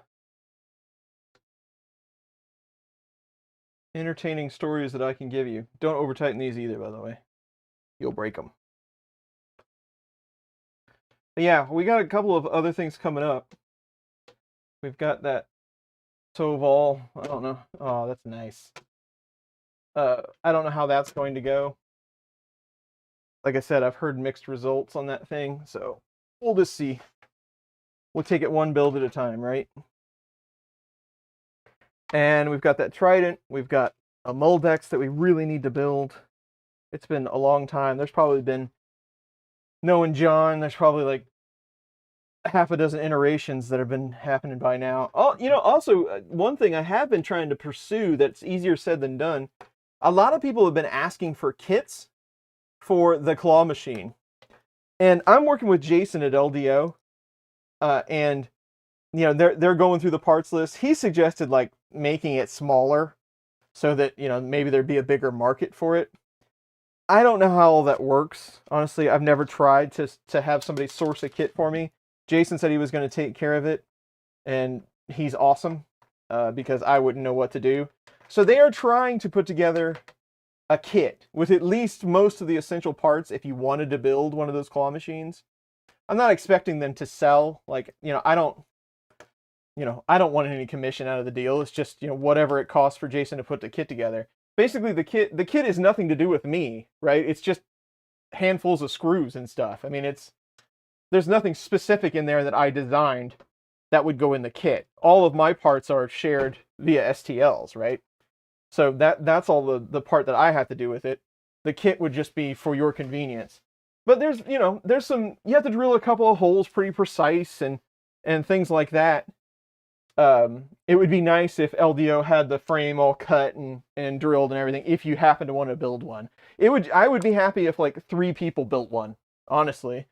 I think that would be really cool to see what they did. And it's completely customizable. You can do whatever you want with it. It'd be neat. So we'll see if they get it done. I don't know if it's going to be, I don't want it to be, I want it to be feasible for them to make some money on it. I don't think again, it's mostly just screws and stuff. There's really screws and extrusion. There's not much to it. So hopefully it's affordable. All right, and there are a couple of plugs that go in the top. Let's just verify. I know we have more than enough room to get this in and out of here. But I'm going to go ahead and take this out and flip it over so I can show you the top.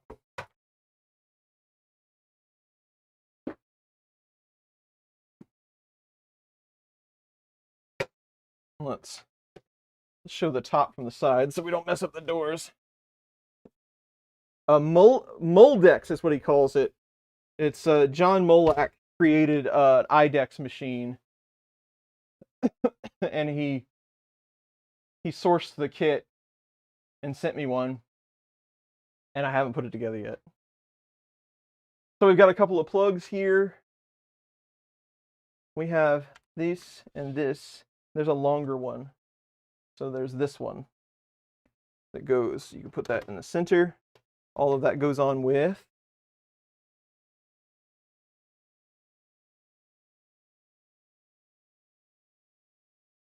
those will go on with rivets. And then what do they want you to do?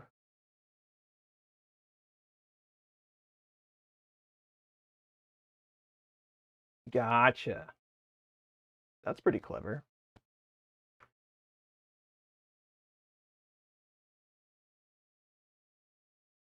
So you can put all these plugs in with your rivets if you want. We'll just go ahead and put them in to say we did.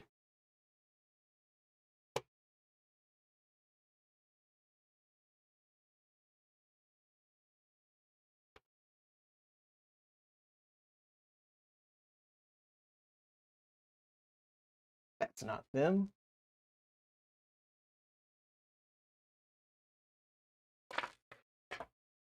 There's got to be more of those rivets than that.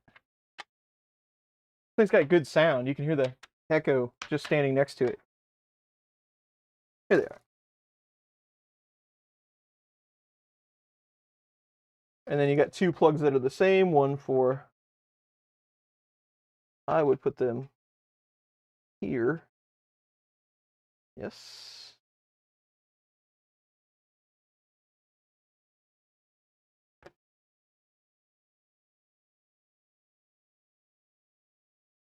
And then one over here. Uncle Ron. Celebrity in the house. How you doing, Uncle Ron? I got to hang out with Uncle Ron for an extended amount of time at Earth this year. It was a lot of fun. Haven't seen my Uncle Ron in a long time. Now, he's not technically my uncle, but he's my uncle all the same.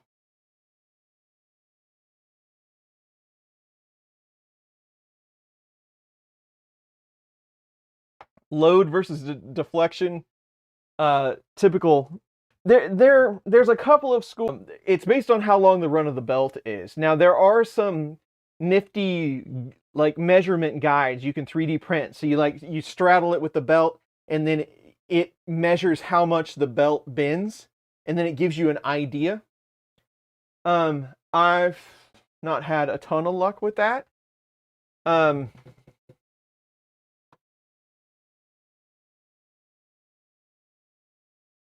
really don't. I'm trying to think, because I mean there are some drivers that will allow you to measure how much tension is felt on the motor, and that kind of gives you an idea of how the belt is tensioned, but I don't know of any firmware that directly supports that right now.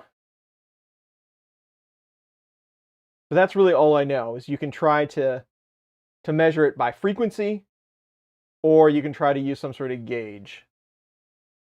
Usually, I mean, you kind of get a feel for it, right? I measure the tension, like if it's too tight, you can tell by moving the carriage, right? Core XY is a little harder, but if you move the carriage and there's a certain amount of resistance, like, okay, that's way too tight or too loose. Like, and if you're on the, and I think probably my problem is I think that I need to tighten them way more than I should. So maybe like for the other side of that problem, if they're way too loose. So if they're way too loose, you can see it. So if you pull you move the carriage, unhook the motor probably, but if you move the carriage and you can see the edge of the belt ripple up just a bit, like you'll see it try to catch up, and you'll see it gain just a little bit, it's too loose. So that if I were to have to set something by eye, I didn't have any way of checking, that's what I would do. I would check for that effect at the pulley side, watching that belt lift just a bit, trying to catch up with the teeth. And as soon as I saw that stop, that's where I'd leave it. So unfortunately, I don't have a really scientific way to tell you how to do that. There's a couple of methods out there that have tried to do that exact thing, but I really haven't found one that's super accurate. Yeah, there's a couple of printer manufacturers. Prusa's the big one. They try to use the driver to measure tension to give you a belt status. I really don't know how accurate that is, but that's what they do. But there's a couple of others that do that. I want to say I heard that like they were going to try to introduce that into some firmwares, but I haven't heard any more about it. I don't know where the status of that is. Okay, so this is kind of interesting for the spool holder. We'll go ahead and flip this back up. This is what I was kind of curious about. Where do they want to feed that filament? So what they want you to do, so since this is made for somebody with a Mark III, and the Mark IIIs, I want to say that they switched this design. You could either get a single or a double, or maybe they switched to the double. I don't remember. But the newest one, I believe, comes with the T-handle type. You take one side off, these just unscrew, and it goes in the printed part that you get with your enclosure. So you use that to save you some material for the spool holder. But then this, you use your hex nuts, and I would guess you would probably have to do this after you put your printer in because it might get in the way. We're going to find out here real shortly.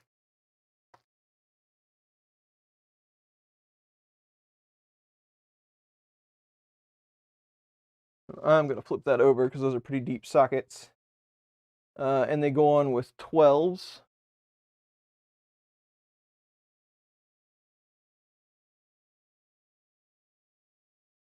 Where's the better looking half of the basement? Yes, that is very true.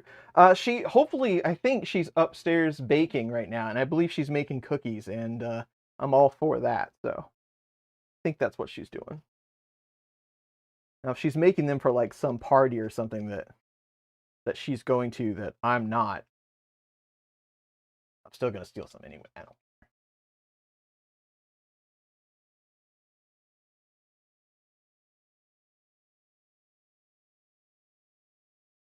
Oh, I don't want to strip that screw. I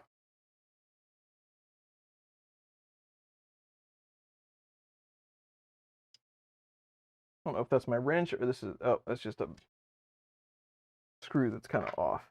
Let's. These are pretty deep inset in this part, and you want to get these seated fully, I believe.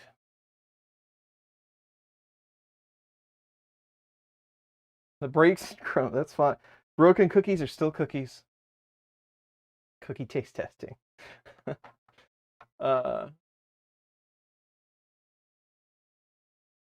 Yeah, Core XY is the most challenging to get that done. It's really hard to get them equal.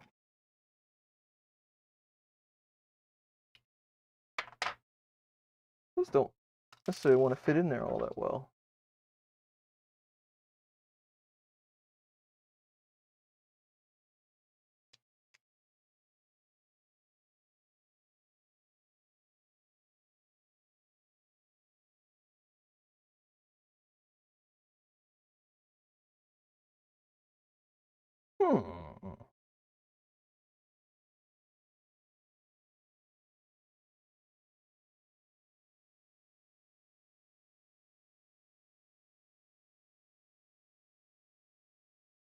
Now, if I wasn't on a stream, I would fix this by hitting it with a hammer. But since I am, and I don't want to hurt your precious ears,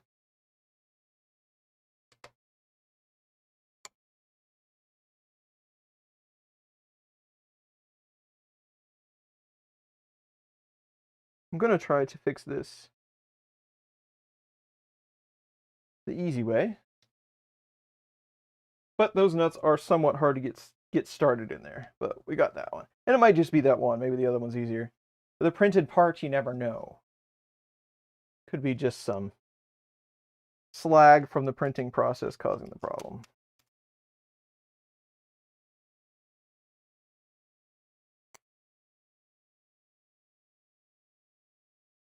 Yes, that one went in much easier. All right.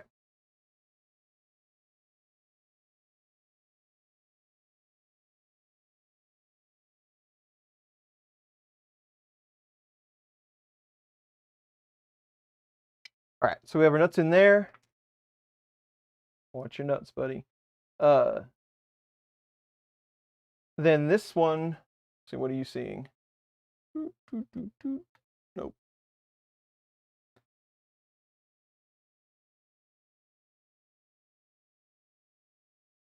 They want it on this side over here. And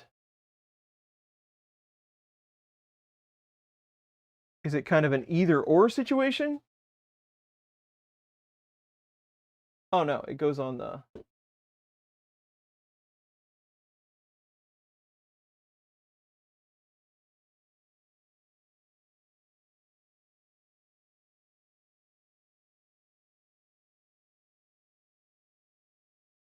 Gotcha. So it goes right.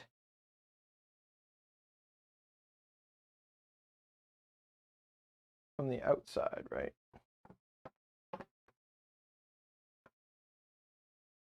You have to flip it this way so that you can get your spool holder in there.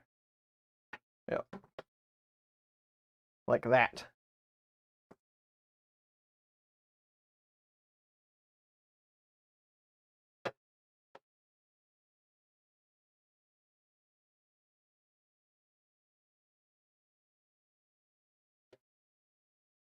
I like doing the enclosure builds or the other builds, as I like to say. You have the standard printer build, which can be chaotic, or some go well, some don't. And then you have to deal with the backlash of the company that sent it to you and all of that. With this, I bought it.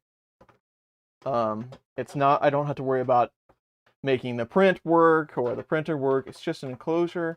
Gives me more time to chat with you all, less stress, and I can work on it as long as I want to, basically. It's nice. And then you screw that into place, and now you have your spool holder. So now you have this part here. So if you're not in like multi-material mode, you'd have your spool hanging here, then you could run it along that way, and then it would feed straight in there, down into your tube, boop, into your printer.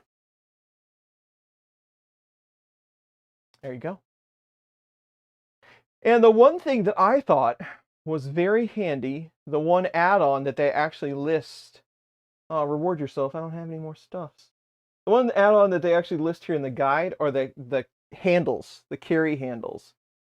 And it's an optional part, but I did print them out, loud and proud in bright orange. Boom.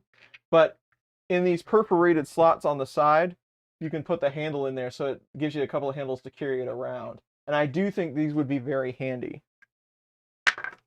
So they've just got a couple of spots for square nuts.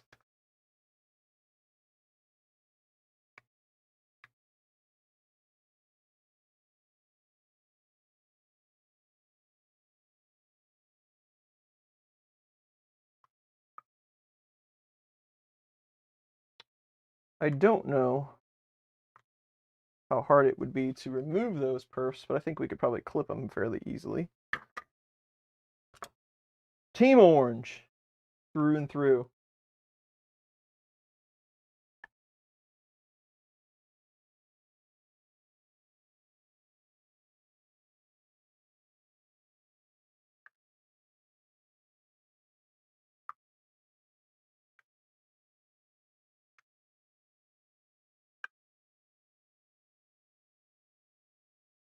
There's that.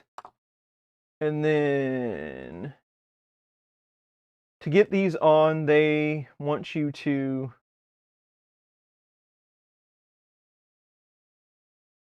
use those 2 rivets that we put in there, which isn't a big deal.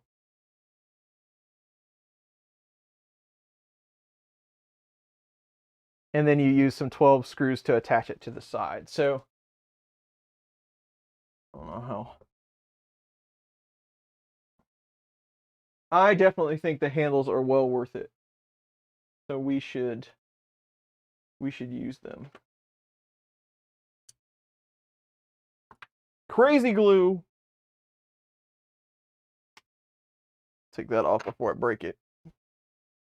This is going to be pretty hard to show, but I'm just going to push. Well, here, let me show you what I'm doing. Use your words.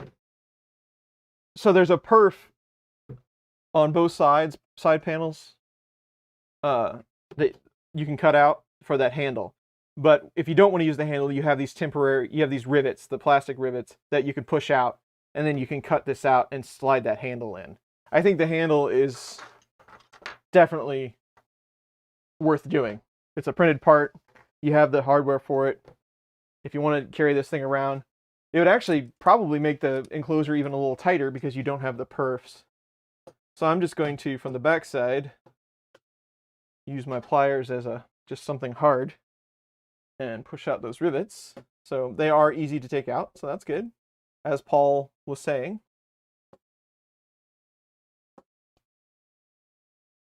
And now cutting this stuff, I don't know the best tool for the job, but it's already been laser cut. It's already got a perf on it.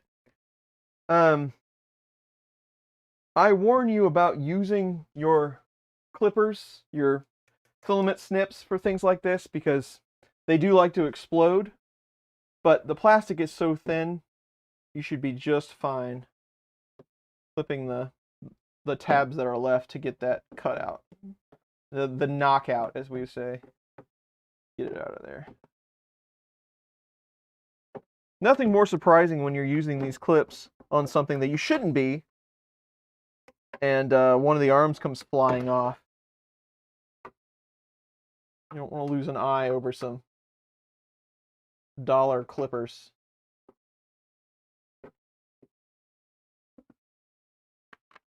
So with that out of there,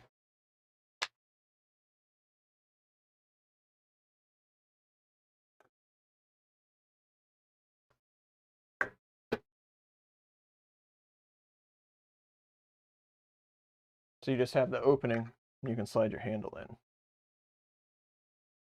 You will have to do that from the back, from the inside, but it would just go in like this, and then you have screws M3x12s to put it on.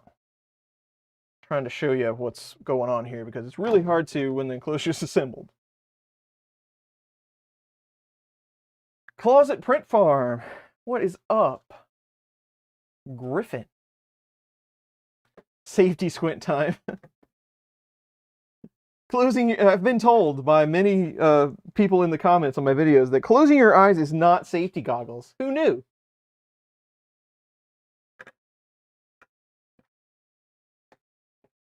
Hey, Tony Ryan. Yeah, it looks pretty good. I like it.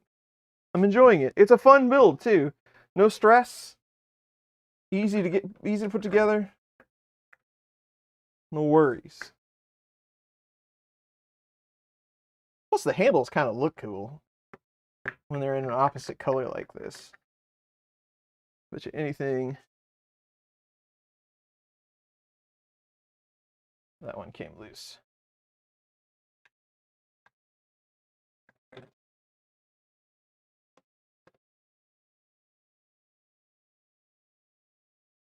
Square nut on the bottom needs a little alignment. Good old gravity.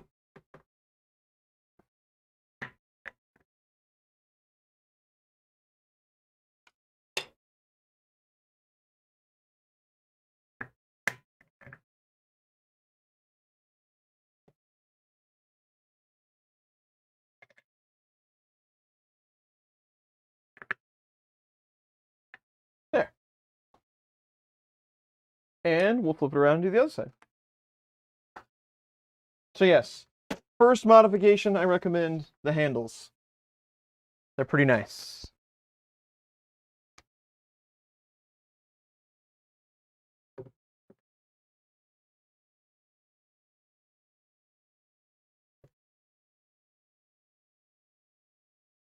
Now, you know, let's speculate and talk about conspiracy theories. Now, you know, just saying, I don't know how corporate timelines work, right? You know, they're a lot longer winded than we realize.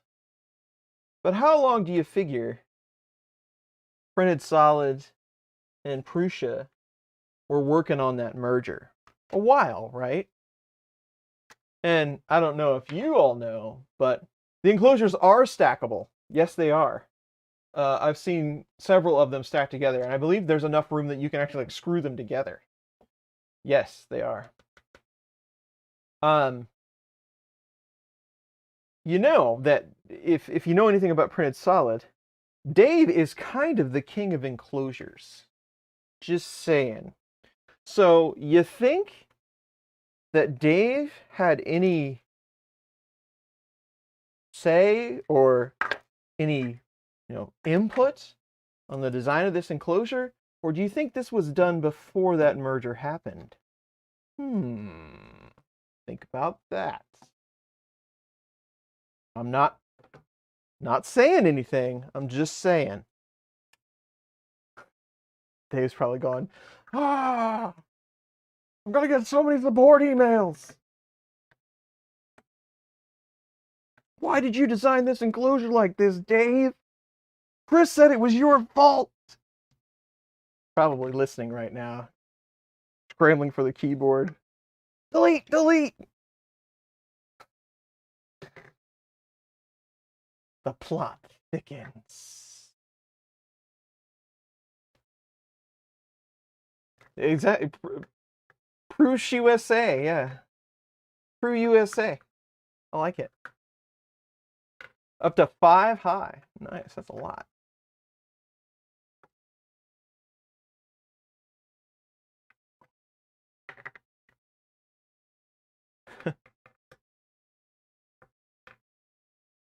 Having an awesome day. I hope you were having an awesome day as well. Handles are on.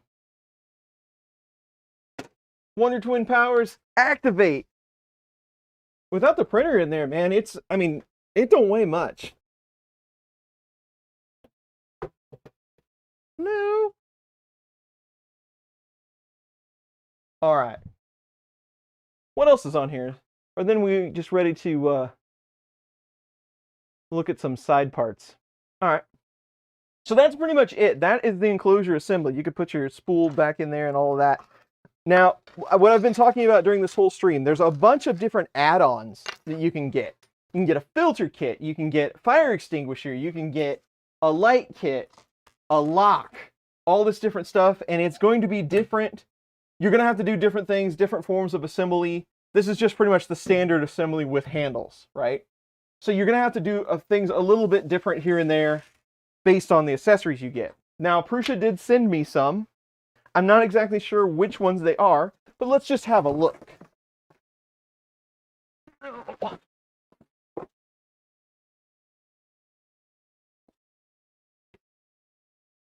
There was something that it was something like that, yeah.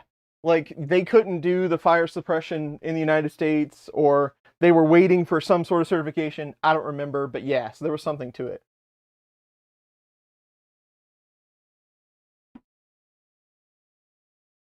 I would almost guarantee the switch wire would fit in that enclosure.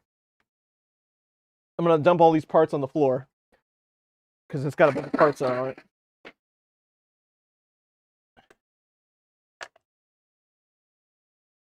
Oh, the switch wire weighs so much more than a Prusa does. Oh.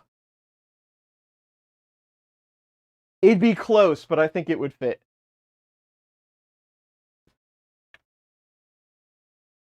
I don't know if you'd ever get it through the door. Maybe if you took the top off, you'd have, maybe if you got some different feet for the switch wire. Switch wire setting it.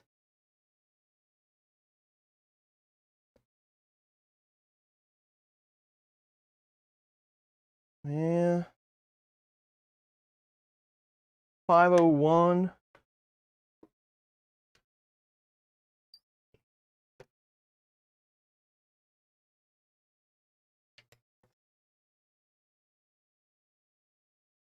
Oh man, it would be super, super close. If you could get it in there, if you could get it through the door or put it through the top, I think it would fit. But it's going to be really freaking close. Like within 5 millimeters.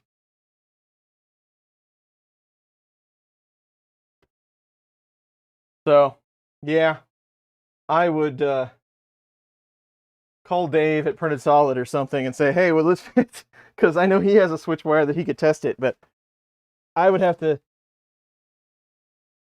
defer that to someone else. Thanks.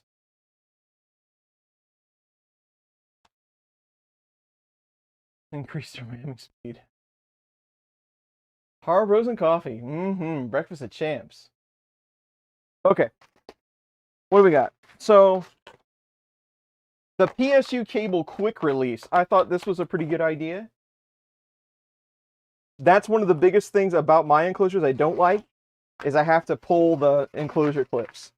This one, it gives you 2 chunky adapters that are sized for the power loss recovery and sized correctly for the power. But that is well worth, it's like $7 or something, I think. Well worth the money if you're going to do an enclosure. So keep that in mind. I like that. That's definitely going to go on there. And then this is a white LED strip. Just there's really nothing fancy here. It's just your standard LED strip that can go on there. You get a piece of acrylic with it and some wires. They even give you some printed parts to help mount it up. You get a cable. So nothing fancy there, but you always want some lights. You could definitely put your own lights in there very easily. Buy a roll of the LEDs, tack them up in there, good to go. And then what else do we have? This is the filtration, so I did end up with filtration.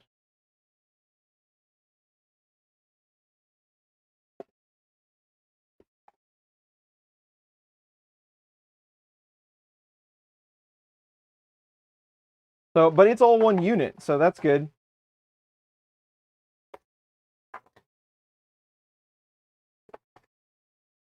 Almost looked like a mini spool of filament opening that up. So you have your, and again, this is pretty straightforward. You have your HEPA filter, your cartridge that you can pull out. It's a printed part. You have a giant squirrel cage fan that allows you to kick it out the side. That's actually, this is really impressive. Now I totally, I totally want to set this up for part cooling. I want to make like a giant duct that's as big as the print bed, and put this on there and have it all deflected onto the part.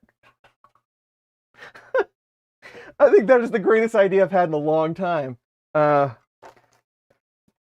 for YouTube shorts, that might happen. But anyway, so there's that. It's just a fan with a filter, basically, a print housing.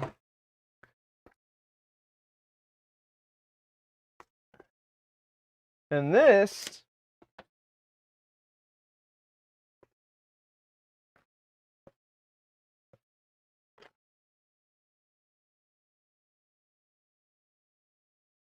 is the power and all that stuff, so you can power the filter and the accessories and all that. But you get they give you like a shroud, so you can use it as for push buttons. You can turn the filter on or the light on. It'd be cooler if we could automate it with G-code. But then you get a breakout PCB, so you can plug the filter in, the lights in. This just makes it easier to power up and control. But then you get a DC adapter, probably 12 volt.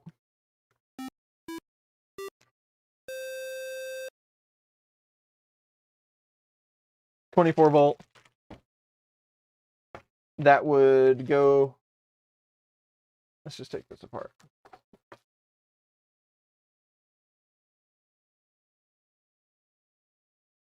Yes, that would power up this board. And then you have this octopus of a cable.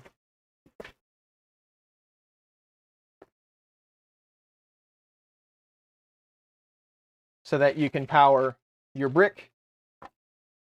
I'll just take this off so you can see it.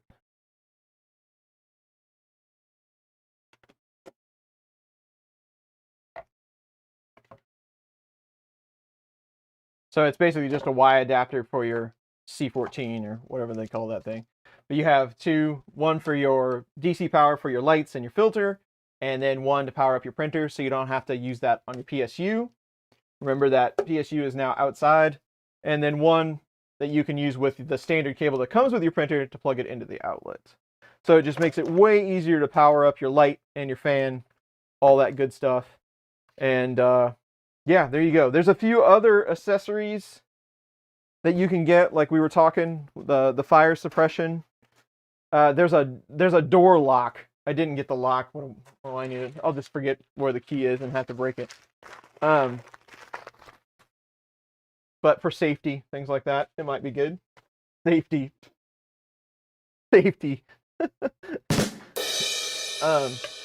No, be safe, kids. Stay in school. Don't do drugs. But that's pretty much it. So I got some other items here to soup up my enclosure, but I don't know how fast I'm going to put them on. First, the first rule of business is, where is it going to go? That's the hard question. Then, what printer am I going to put in it? Oh no. I'd really like to do. There's a flip top mod.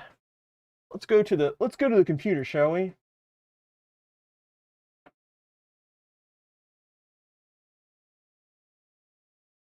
Where did I see those? I was flipping through looking at mods.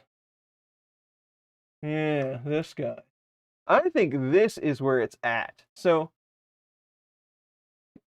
if you wanted to do an MMU, something like that, I think this is where you want to be. I think that's the modification I would like to do. And it looks to be like all printed parts to me. So you end up putting the lid on the top of the enclosure.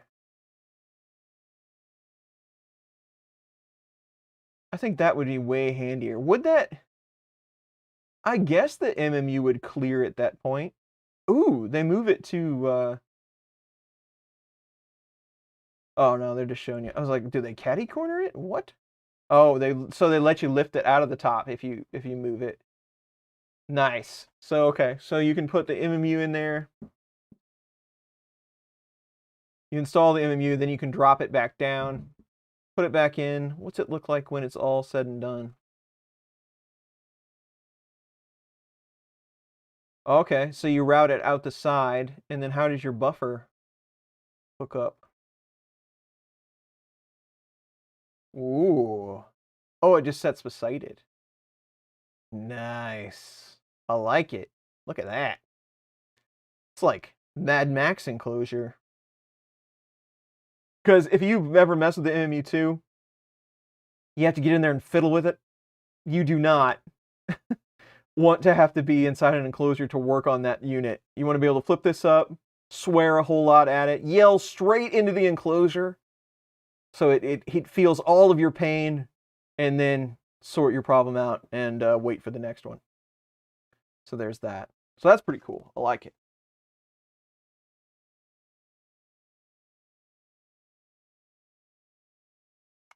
All right. Print more orange parts. Won't work well if you're stacking. That is true. That's true. I don't know. All right. That is everything. We went way longer. We went, what, 4 hours today? Wow. We went way longer than I thought we would, but it was fun. I like the enclosure. It's really well done. It is a little pricey, but it's really nice. I like it. It does come with printed parts, so you don't have to stay up late printing your parts like I did. That's good. It's pretty lightweight. You can stack them. There's all kinds of mods you can do. Get out there and look at all the different things that people have done. There's already like tool caddies and things like that you can put on it. I like these handles. That's going to be super useful. So I think we're good here. On the top instead of the inside. That's an idea.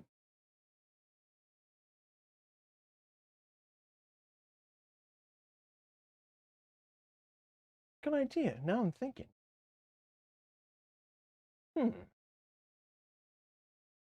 Anyways, all right. So I think that's it for today. Wild and Crazy. I did not think Wild and Crazy Printing. Thanks for the sub. Appreciate that.